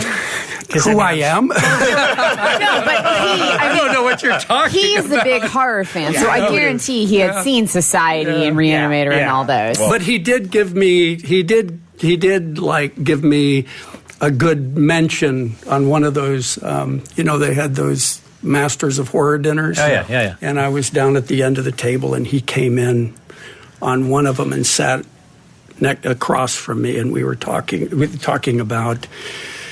I think it was first about Return 3, and then something. Maybe I said, "Yeah, I remember." You probably don't remember. You kicked me out of the screening. That's awesome. And he said, "No." He says, "It's because of you that I got to get the cut I wanted. Gladstein didn't want it. When you gave it the seal of approval, I got my cut, and so that I got to bask in the glory with all these famous guys So for one moment." Is what it is because of Brian. Because I didn't give it shade. Wow, that's great. Anyway, that's pretty damn funny. Before we leave Silent Night, I need to. So part 4 was actually written to be a Silent Night, Deadly Night, because I always just assumed it was a witch movie that you just labeled. Wait, you said something interesting. That's very complicated on the way over though, because you were like, I should have just made it a Killer Santa movie. Yeah, and. I mean, was that ever an idea that they tried to put on you? It was just that at that time, Screaming Mad George and Woody Keith and myself were just a little out of our minds. More so than society. And I just had this idea. I hear where you're putting down. I get it. Yeah, we get it. Nice. Well, there was a lot of intention to try to do a lot of what we call simulacra in it. Where you see things 2 different ways, and we're trying to find a way to do it with moving pictures. And there's a lot. And then there's a lot of like Lilith mythology in there. Yeah. So it's really, really there's a lot of ideas there. It's the densest of the Silent Night movies. I'm just saying, there's a lot of ideas there that didn't really work on a narrative kind of level. Yeah. Simulacra is such like a philosophy thing. I love that you were trying to wedge it into Silent Night, Deadly Night 4. I tried to do it with George. We tried it on every movie we did. We were going to do it with Society. It works just on got Society. It got very difficult. I think we did a real good one on Progeny. There's a shot at the window where the immigration guys kind of become the aliens. So, I think today you could probably do what we were trying to do with digital, because I think computers can crunch images so much. You could really make a simulacrum and have it move. Right. Which is really what madness is. Yeah. So, it's just, on its simplest level, it's seeing a face in a cloud. Yeah. And on a much more developed level, it's when animals, the back of a beetle looks like a giant face. Right. So that there's meanings within meanings and layers. Well, there's, it's used in nature, but it's also, I think, what happens when you go crazy. Yeah. If you watch... Because I had to do this huge class on Simulacra when I was in grad school. Hey, I used the film Spiral, Uzumaki. It's a Japanese film, and they have is that the Junji Ito? Yeah, the Junji Ito graphic novel. If you watch the movie, they do it really well. Where you mentioned the clouds. If you go back and rewatch it over and over, you actually start to see spiral patterns in the sky from opening frame, but you don't notice it, and then it kind of increases as it goes. But they use it really, really well in that. But that's like one of the few examples I can think of it being really executed. Here's a very good example is in Robert Wise's The Haunting.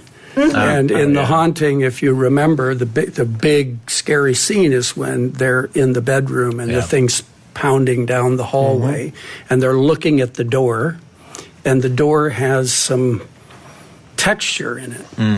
And it just keeps watching that texture, and it starts looking like some kind of disturbing countenance.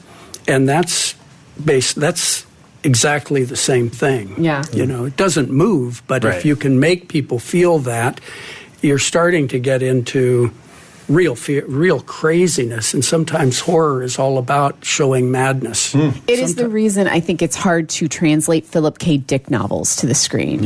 Is that because he uses it so much in his books, and it makes it difficult. And even Lovecraft, I think, does it to an extent, because he'll describe rocks, and so you, for like 10 pages, because he liked to write a lot, you're reading about these rocks and how insane and jagged and unexplainable these rocks are, and then you try to put them on screen, and it's a difficult task. Yeah, absolutely. And it's kind of what Stephen King goes for when he's in his books, when he has inanimate objects kind of be alive.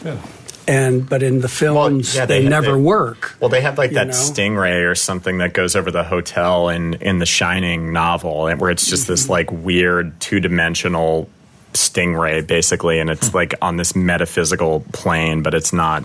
It's when you read it, it's a really vivid, odd image, but you're like, how the fuck are you going to have that not look ridiculous if you film it? And the answer is you don't, right? Yeah, exactly. Do a whole different thing. Well, I think in a movie, you have to do something. You would have to build it from the visuals. Right. You can't go from the words. So, and George is very good at that. He could... there's a lot of subtle ways to do it and more, but it takes a tremendous amount of time. Yeah. And you have to lock down the camera and get the lighting, and so it isn't something to do on a low budget movie. Well, I wanted to ask you on a business level, talking about some of your endeavors, especially Fantastic Factory, which came about in 2000, number of pictures, all done in Spain. What did you learn out of that whole experience? Because I thought that was a really ambitious, cool endeavor that was showcasing a lot of cool talent and a lot of neat stories. You had Faust, Dagon, The Nun. I learned that I should have had equity in it. That's what I mean, that was great. That was great because, it was difficult because you were dealing in a country where they didn't have any they didn't think they could make genre movies. Right. And they didn't know the business. They didn't know the independent movie business.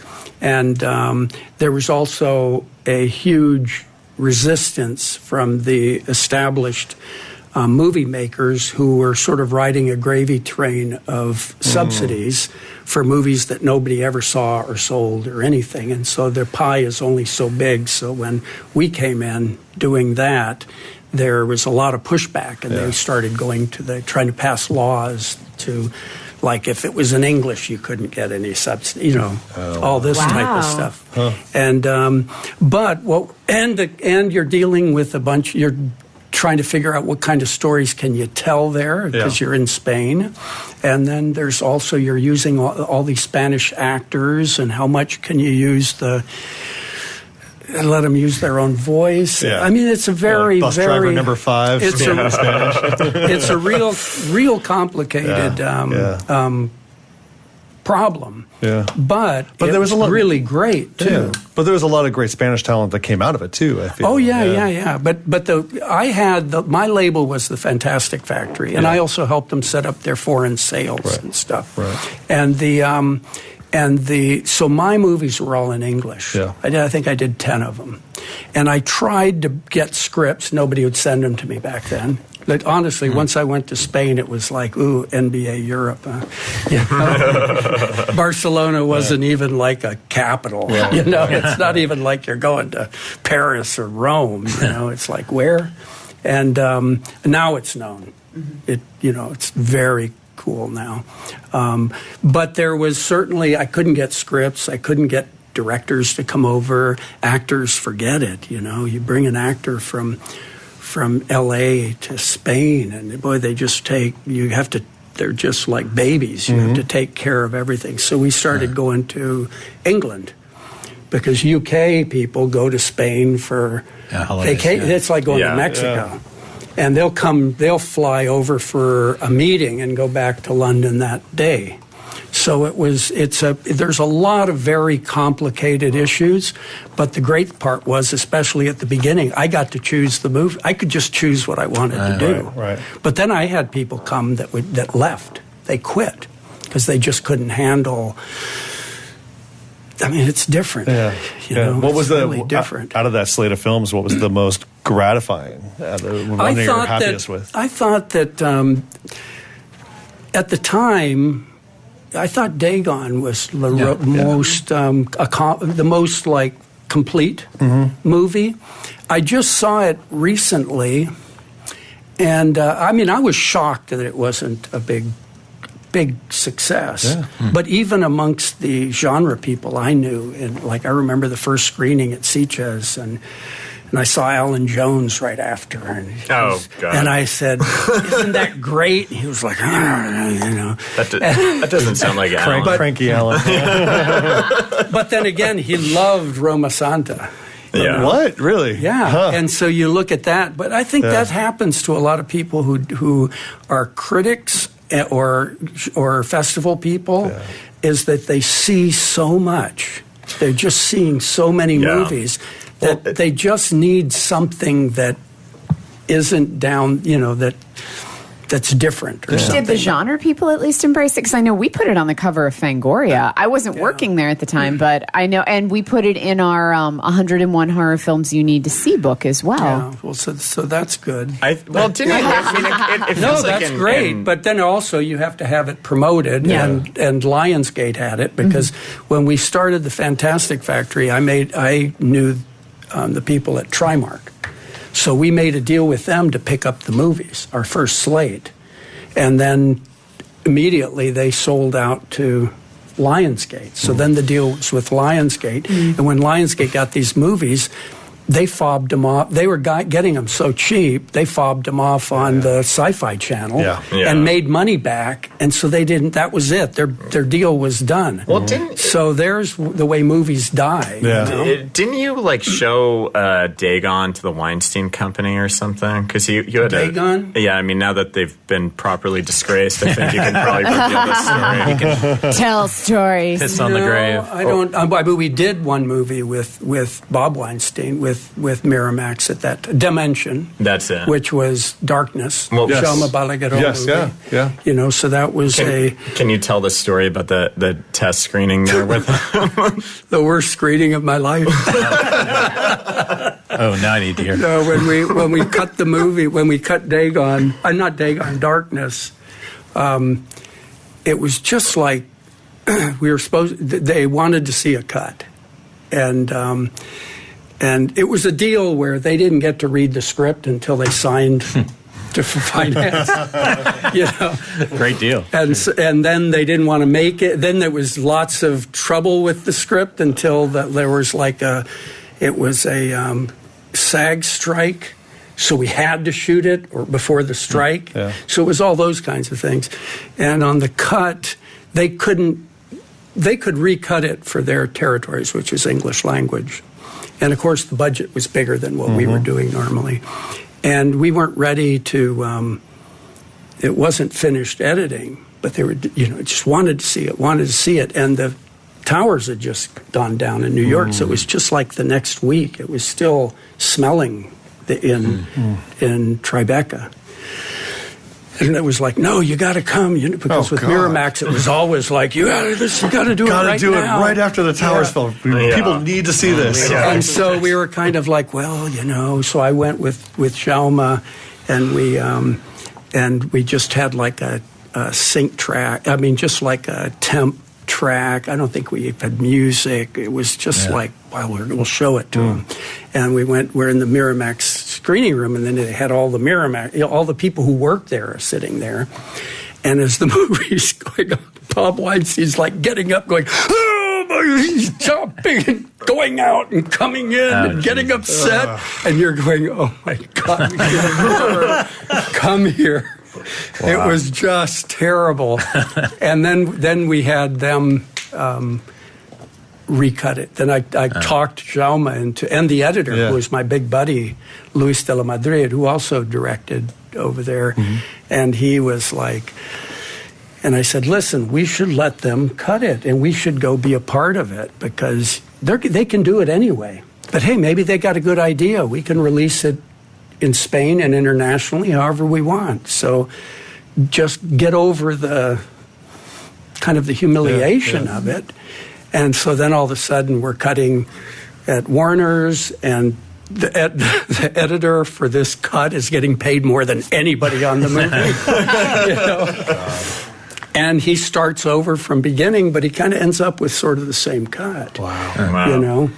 And then but when he showed it, oh man, it had a completely mixed, soundtrack, score, and then and timing, and then I thought, that's what, I'm used to the low budget stuff where everybody has to kind of like get it, but I thought, no, that's not how you do it on a higher level. Right. You don't ever show anything unless it's totally finished, and that's another good lesson to learn if you can afford it. Don't expect, oh yeah, they all know about rough cut. They don't. They have no idea.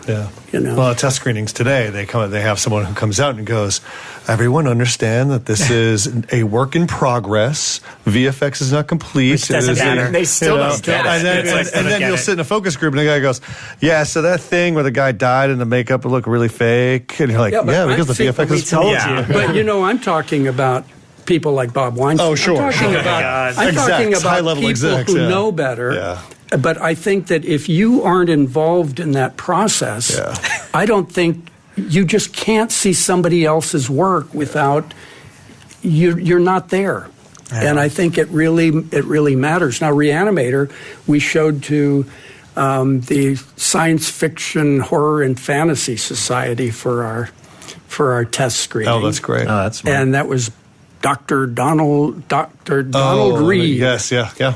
And it was like, back then it was like the rough cut with the tape, untimed, and two rolls of sound. Oh. One is the dialogue, and one is whatever else you got. Yeah. No music, and it still worked. That's great. That's great. Well, and this has probably never come out anywhere before, because this was when we were meeting in your office, you told me about this, and this kind of blew my mind. But you were attached to produce the Dylan Dog movie, which ended up becoming Cemetery Man later on with Michele Soavi. Yeah. Can you tell them about that? Only because I knew Michele from there was a Dylan Dog festival in Italy that was probably the best horror festival ever. Yeah. There's a great there were three issues of it. Yes. Yeah. I didn't realize it had quite that fandom. I know the American Dylan Italy, Dog, like how it's perceived here, but it's like huge overseas. Well, this was a festival. Mm-hmm. Wow. Yeah. And it was based on the comic book, which was really big. Mm-hmm. And it was this guy, what's his name? Bonelli. Sergio Bonelli was the publisher of the comic. Mm-hmm. So he put on the festival just to promote the comic. So anybody who came with the comic got in free. Wow. But this was a big basketball arena that they cut in half with a big screen and huge like rock and roll concert speakers, and there would be like 1,500 people, or more watching the movies. Yeah. And the invitees were behind the screen in the green room, and then every night we would go to his restaurant and eat. It was just great. That's cool. Just great. And then Michele Soavi was like, he was coordinating. So then so I dealt with him about we were going to do the movie, which I thought turned out real well. It did. A bit artistic at the end, but it wow. Works. Yeah, I think cool that stuff. The end is actually part of the reasons that I love it. So, because it does have that arty it's kind like of a little open esoteric. end. I love it. Yeah. It's a great movie. I remember reading about the Dylan Dog Fest in Fangoria. I think Tony went out to the convention. He did like a full festival report, and I was like, I was a kid in Connecticut. I was like, I'm going to go out there and check it out, and then it didn't come back. Yeah. Well, I think Return of the Living Dead 3 was the last movie shown. Really? Dylan Oh, wow. Dog. That's cool. Yeah. And everything was first class. Yeah. Like everybody flew first class. You could bring friends. course. Oh my god! That's why they It never was came back. So great. Yeah, Exactly. no convention does that. That's crazy. I was curious you've directed Jeff playing that Herbert West more than even Stewart. Was it weird stepping into that? Was there any resistance when you started directing Re-Animator 2 with the actors? Well, and to piggyback off of that, you had like one of the tensest stories like leading up to the filming of Bride of Re-Animator, I think, just from like a directorial standpoint as far as the actors go, which I would love to hear this. Well, like that Jackson's your conscience. He's like, you will remember. He's a rover. No, it's the Bride of Re-Animator, once again, it was a deal. Yeah. So the Paul White, who was the guy who was financing like Society Bride of Re-Animator, he had a company called Wild Street Pictures. And he's a UK guy that lived in Japan. And so this was all Japanese money. Those movies were paid 100% by Japanese investors. And on Bride of Re-Animator, I was working with Stewart and Dennis on a version of the script. And it was like February, and we had this whole version where Herbert West and Dan Kane were like working at a mortuary, and I won't go into the details. Well, but there was a whole story to it, and then the Japanese came and said, "Well, you know what? You've got to start shooting the first week in June. You have to be in production, or the money's gone." So I went to them and said, "Listen, we got to have a script. I got to shoot in 4 months." And Stewart said, "No, I can't do it. We need 6 months for the script, and no way." And so then I paid him off, and I went to the Society guys, Woody Keith and Rick Fry, and I said, "Listen, we got to come up with a script." And we started with a whole new idea. And on the first day of pre-production, which was May 1st, is when we finally had a script. And we ran it to Kinko's. And then, of course, Jeffrey didn't want to do it. He couldn't do it. He wasn't going to be able to.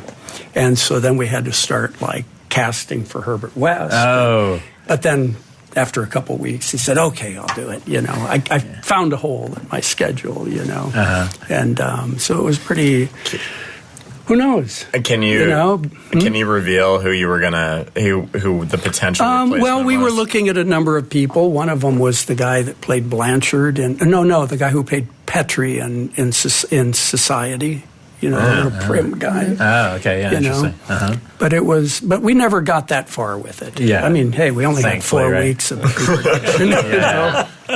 But he wasn't resistant to you as a director once you guys got rolling, yeah. Because that must be a big difference because you've got a theater director. Jeffrey can be I've never had a problem with him on set. It's always been tricky with the deals. Yeah, that's typical. Some actors can be very difficult on set, but I always kind of feel like it goes with the territory. I'm not one of those people who thinks that actors, what we would consider misbehaving, is somehow, I don't look at it, I don't judge it, because I think that the enterprise of acting, doing it, and then if you are a major player, the pressure of that, I just think it's a bit crazy. It's crazy to be an actor.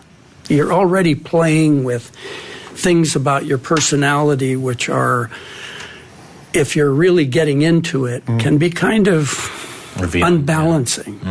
And you are revealing. You're using yourself, and then you have a lot of people standing around judging you. Yeah. And then they stick you somewhere and make you wait 8 hours, 10 hours of boredom, and then hurry rush you, and you've got to do it all right now. And so I've always felt like that it, I don't know if I'm forgiving. It's not up to me to forgive, but I feel like I'm kind of accepting that actors can. I don't ever, when I hear about actors doing crazy things or they were just so bad, I think, well, you try it. Right. It's just something, and you don't usually find it with secondary players. But I also think secondary players don't have the pressure because they're usually playing kind of one thing. But a lead, and the pressure of it's quite heavy. Mm-hmm. But honestly, with Jeffrey, I've worked with him 3 times, I think. I never had a problem on set. I always felt like we worked real. I mean, hey, with Beyond RE-ANIMATOR, imagine we were in Spain, in Valencia, with a whole crew that had no idea what kind of movie we were making. You know what I mean? It's not like here you make it and, hey, on Bride of RE-ANIMATOR, my God, we had the Ramones coming to visit. You know what I mean? Everybody wanted to be working on that movie because, so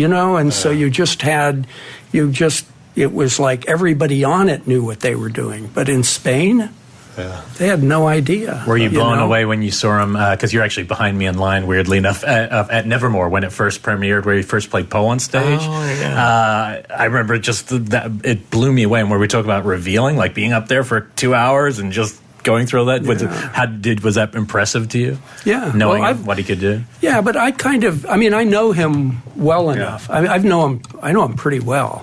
I spent a lot of time with Jeff, and so I think I know. I mean, I'm very appreciative of him, and especially I just felt like I think one of my favorite things. I guess I've worked with him 4 times.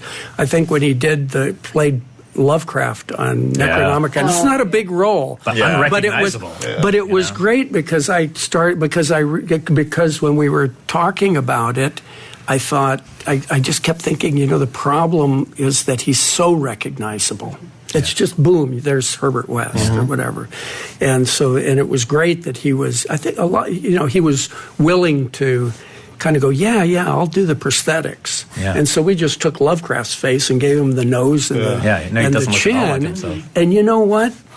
It was really cool because it really, I don't know if that, I'm sure it changed him a little because you always hear of stage actors and even early silent actors, they do their own makeup. All they got is their wardrobe and their makeup, I didn't realize that so much when I started, doing movies. I didn't realize how much an actor has so little control. Yeah. You give them the lines, you tell them what to do, how to do it, you know, and all they got is like maybe how they're going to. I'm going to leave this button open, you know. And actors, they put on their makeup. They became, you know, in theater, and so there is something about putting on makeup that makes you somebody, you know. Yeah, from what I've heard, he loves that. I know he did the Wizard of Gore remake, and I remember talking to the director of that, Jeremy Casson, and he's like, "Did you see Jeffrey Combs?" I was like, "I didn't know," and I don't know. He's like, "Oh, he's going to be so happy you said that because we put makeup on him and he's unrecognizable in the role." Well, and he just got so into it. And he had like a big career doing all the Star Trek spinoffs and stuff. As like the different, you know, Klingons or whatever he was. But you can't tell him in any of them. Yeah, he was not a Was he a Cardassian? Yeah, I think he was a Cardassian. He was a Cardassian. I know he was blue in like in one of the entire series. He was like blue, and he had the thing coming out of his head, like he had antenna in some of them. There's another movie I did with directing him. I only directed him in 4, I think. Oh, what was the other one you're thinking? Well, I'm thinking there was Bride, and there was Beyond Re-Animator, and there was Necronomicon, and there was he was in GUYVER, in Faust, and what else? I don't know. Well, From Beyond. But when I got the deal in Spain, I called him and Stewart. I called Stewart and I said, "Hey, listen, I got this deal. I've got these scripts. Which one do you want to do? You pick one." He said, "I'll do Dagon." And I called Jeffrey with the first movie, Faust. I says, "You be in it. Here, I'm saying, pick a part." He said, "Well, I never get to be the cop." I said, "Okay, you get to be the cop." That's awesome. Very funny. But you got to swallow a snake. That's the only problem. With the GUYVER, let's talk about the GUYVER. Jeffrey was in I'm a briefly, huge, Dr. East. And you've got Mark Hamill, and you've got, I mean, like that movie as a budding genre fan who loved both comics and horror, it was just like a perfect combo because you just had monsters and anime and all this stuff.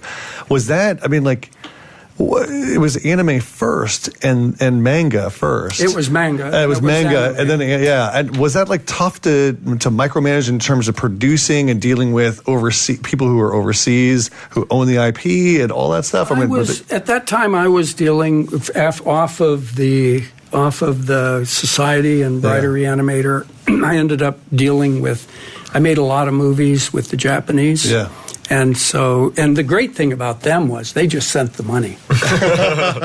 You know, nice. Yeah. I mean, most of the movies I've done, I've just never had to have to get anybody to approve anything. Right. You know, so that was with Japanese. It was like they would just give you all the money up front. You put it in the bank, and you see it on screen with the cool suits and the monsters. But with the GUYVER, they asked me to do it. Yeah. So it was Screaming Mad George's. He's Japanese. Yeah, it was his project, and he wanted to direct, but he kind of felt like he needed maybe a support.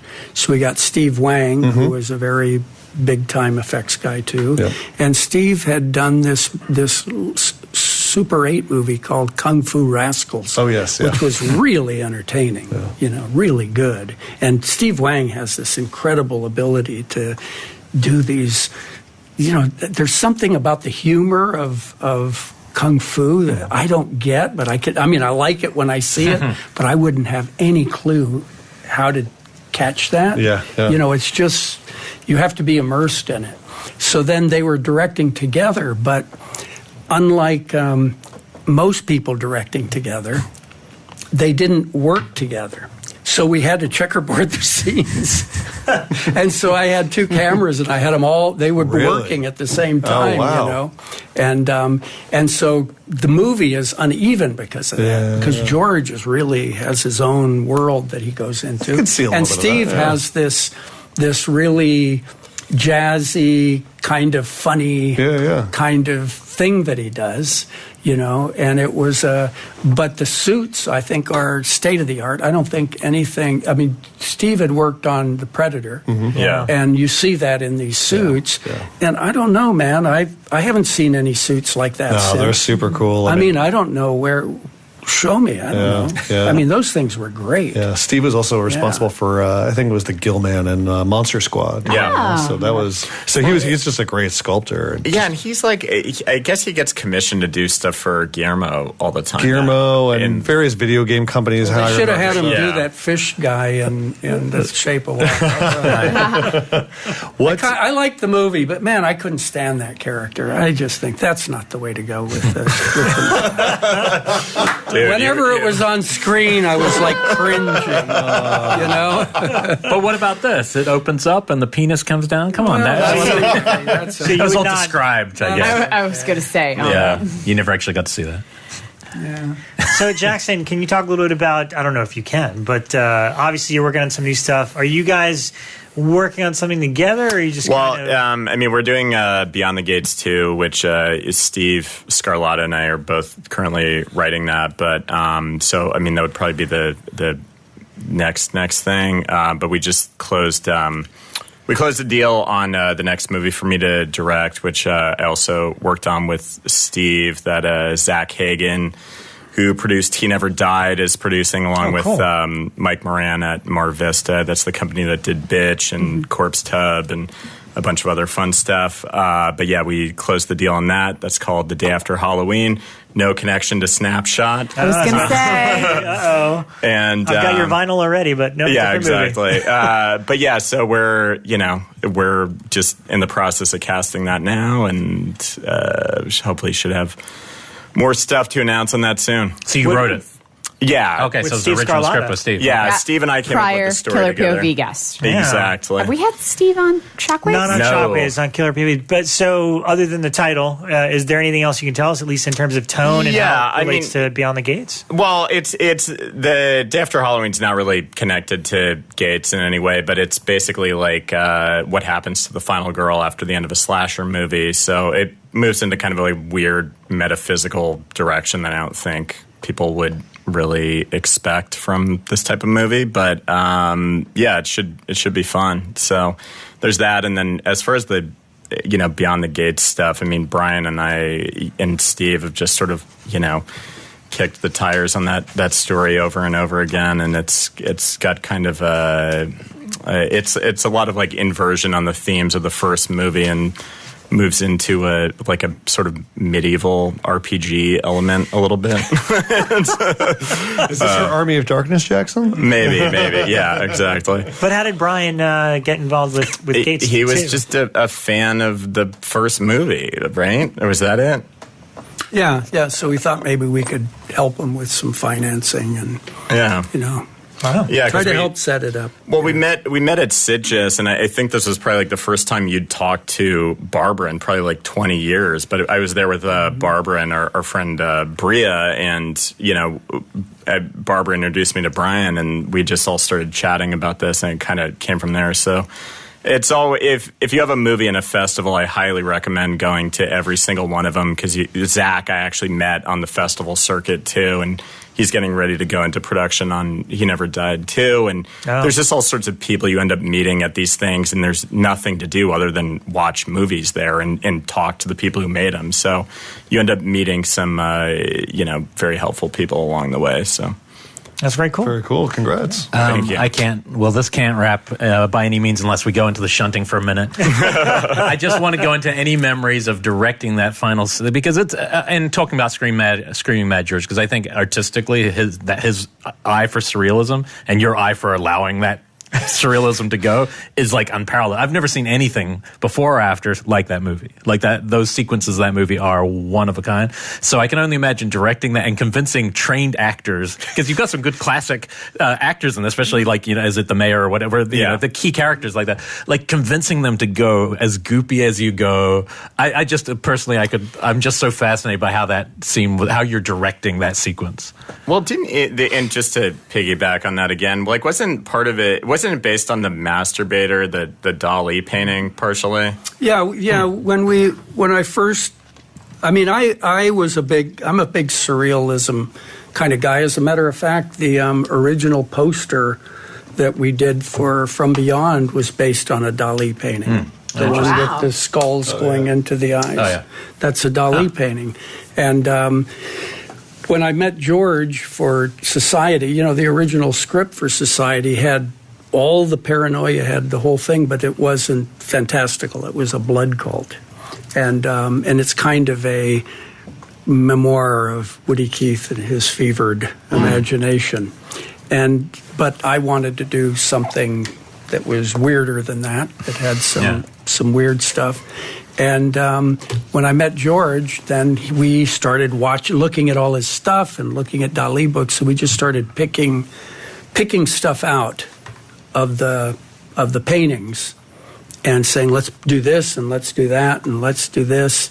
And then the whole idea, I've kind of gone back in my movie going, and I think subconsciously where that whole idea of the melding came from was from a movie called Dr. X with Fay Wray and I forget who else was in it. And there's one section that's in color, and he's got the synthetic flesh. And I used to have nightmares about that. And that was kind of in a much more cool way. That's sort of the idea of the melding of the shunting. And plus I always like transformations. That was always my favorite thing in a monster movie is the transformation. And it was like a constant transformation, which actually, and from beyond, the Pretorius guy was supposed to be like the Shoggoth. And he was supposed to be constantly changing. He was never supposed to be just like this. So if you read At the Mountains of Madness, the Shoggoth, when it's coming towards you, it's constantly reconstituting itself. Bones, limbs, things, eyeballs, just more as like it a moved. Harryhausen effect. But just constantly moving. But of course, all we could do was carve something out of rubber. So however clever that could be.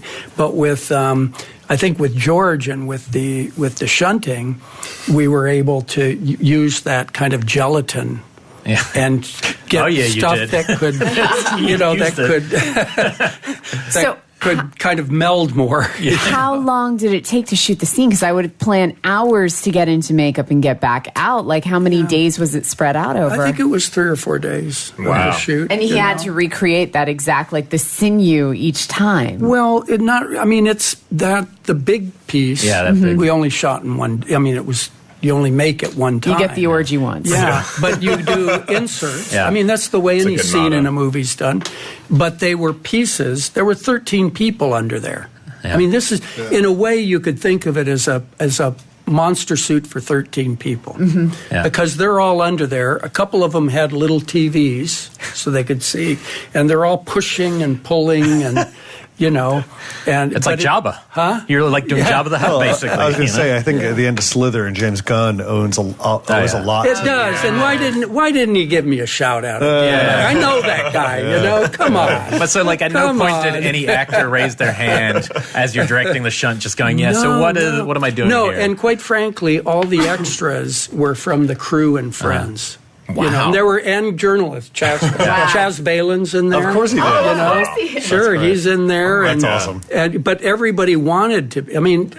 In movie, and even the extras. So amazing. Everybody wants to do that stuff. That's movies. Yeah. You turned a man inside out. Yeah.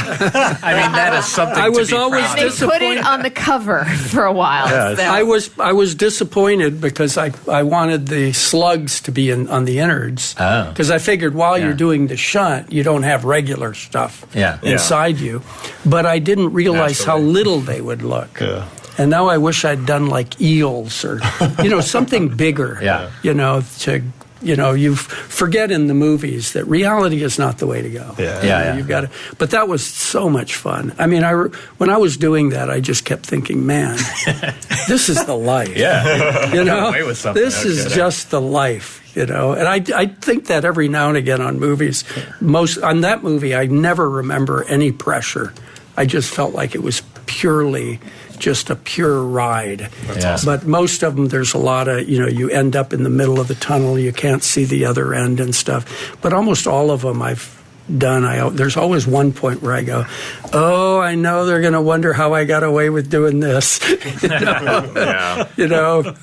So just so people understand my reference at start, what was the sign above the shunting stage? It was abandon hope, all ye who enter here. He put a sign up above the shunt. So as everyone would enter into the shunt, it would say abandon help. I love that. That's great. So much. I mean, that was fun. That was pure fun. I'm just glad people can see it now, because like I remember I would always tell people about it, but for the longest period, no one could see it. Well, I think Jackson had the right. He said something that's key, that the art, it opened in England before here, because it was financed. The first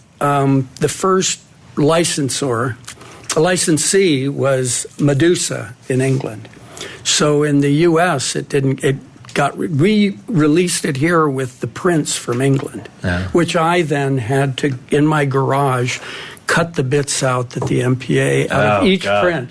I remember thinking, boy, I'm really in the movie business here. I'm in my garage with every print of the movie, cutting out the frames, going, you really don't have to do this. Nobody's going to go see it, but I can't imagine the MPAA loving that film. Oh, first they wanted the whole ending taken out. Take the whole thing. You know? It's like Friedkin tells a great story about cruising, showing cruising to them, which is just, and he just said he just filmed, 18 more minutes of stuff, just pornography that he knew he'd never put in the movie, but he knew they would carve. So he front loaded that to make sure he'd get away with more. I love that. It's just crazy. I never had that much trouble with them. I always felt like back then you could just go back and forth, and plus it was on film, and they'd have to sit through it again. And it was, and it didn't have the sound, and every time they didn't want to watch it again. And so you would just mess around a little bit. Little tweaks. Yeah, it wasn't that. If I got to deal with them direct, when I got to talk to them, but when it was like, say, on Return of the Living Dead 3, the Trimark talked to them. And so they cut more. But I think it was just because there was the self-mutilation thing, too, was like a big hang-up. Yeah, they took that out. Yeah. You know, the other thing, too, I wanted to mention is, like, I think Society has one of the coolest sort of stories of, you know, it getting released and then being critically reappraised after, you know, a couple decades, because now everyone looks at it as this, like, socio-political kind of masterpiece. And it's just, you know, we were at dinner on Friday, and Simon Barrett was like, oh, now I just see the shunting and all of these sort of like memes and stuff for different, you know, political commentary or whatever. And it's just, it's amazing, like, how kind of pervasive the movie has become in recent years, and certainly with our current president, you know. Yeah, well, I think in the 80s it was all greed is good. Yeah. And I think that people didn't really, I mean, that wasn't really the point of it anyway. It was just supposed to be fun. Yeah. You know, it's supposed to be a fun kind of take on kind of the way things are. Yeah. You know, it's not like it's some big surprise. That's why I love the ending, that he gets away but nobody chases him. Yeah. You know, it's like, and you kind of go, why would they chase him? Yeah. But he's going to go say, hey, the rich are exploiting us. Yeah. Oh, okay. It's like, what's going on here? Yeah. You know, but I think in UK they always like that part of it because they get it, you know, and also in France and in Italy and in Spain they all kind of like that. But I think the thing that gives it legs is that those effects, that kind of tone, that kind of way of dealing with I don't know, transformation or something, wasn't seminal. Nobody picked it up. You know, a lot of stuff you look at, like the big effect stuff from the 80s, The Thing. Yeah. Well, everybody did it. And eventually you forget why that was impressive. Yeah. I mean, it's still pretty impressive, but you know what I'm saying. Well, but with The Shining, you never saw that again. Yeah. And you won't, because nobody's going to, first of all, there'll never be another person like Screaming Mad George, and those materials, nobody uses them that way anymore. You know, and I think when Arrow came out with the box, and I had talked to a lot of different companies to put it out, but I went with Arrow because I'd seen what they did in in UK with the Fantastic Factory. They did a box set, which I don't know why nobody else did. Because that was the point, was to make it like a Hammer thing. Yeah. But then also they were from UK, and they were just starting up in the US. That was their first release. So I knew when people start, they put a lot into it. And secondly, they get it. So you don't have to convince them what it is. Right. You know, and they didn't give like the best deal, but it was way better to go with them to make it be what it should be. And then the artwork they did, I'm going, now I know what it's going to look like next time. It's going to be like that. Because you could do it too.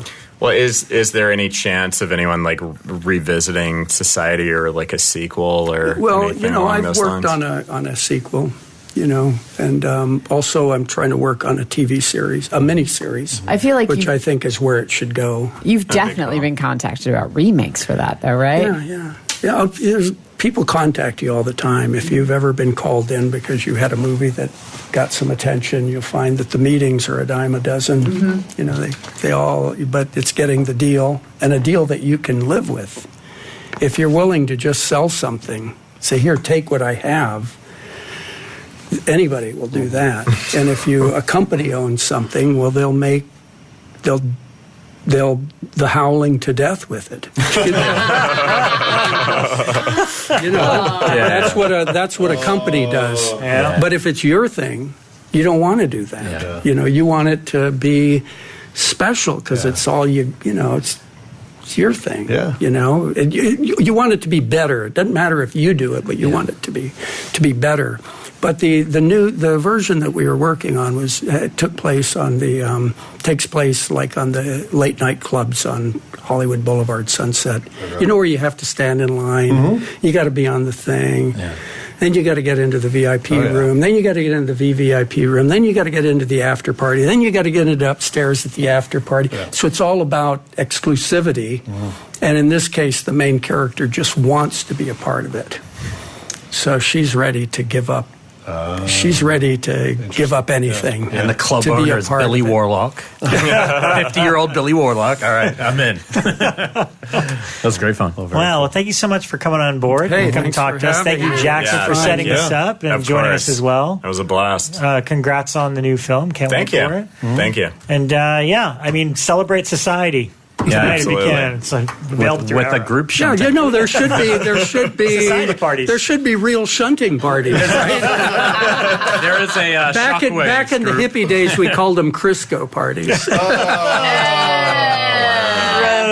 We don't want the rondo. We just want a big shunt. Thank you, guys. We'll see you next week.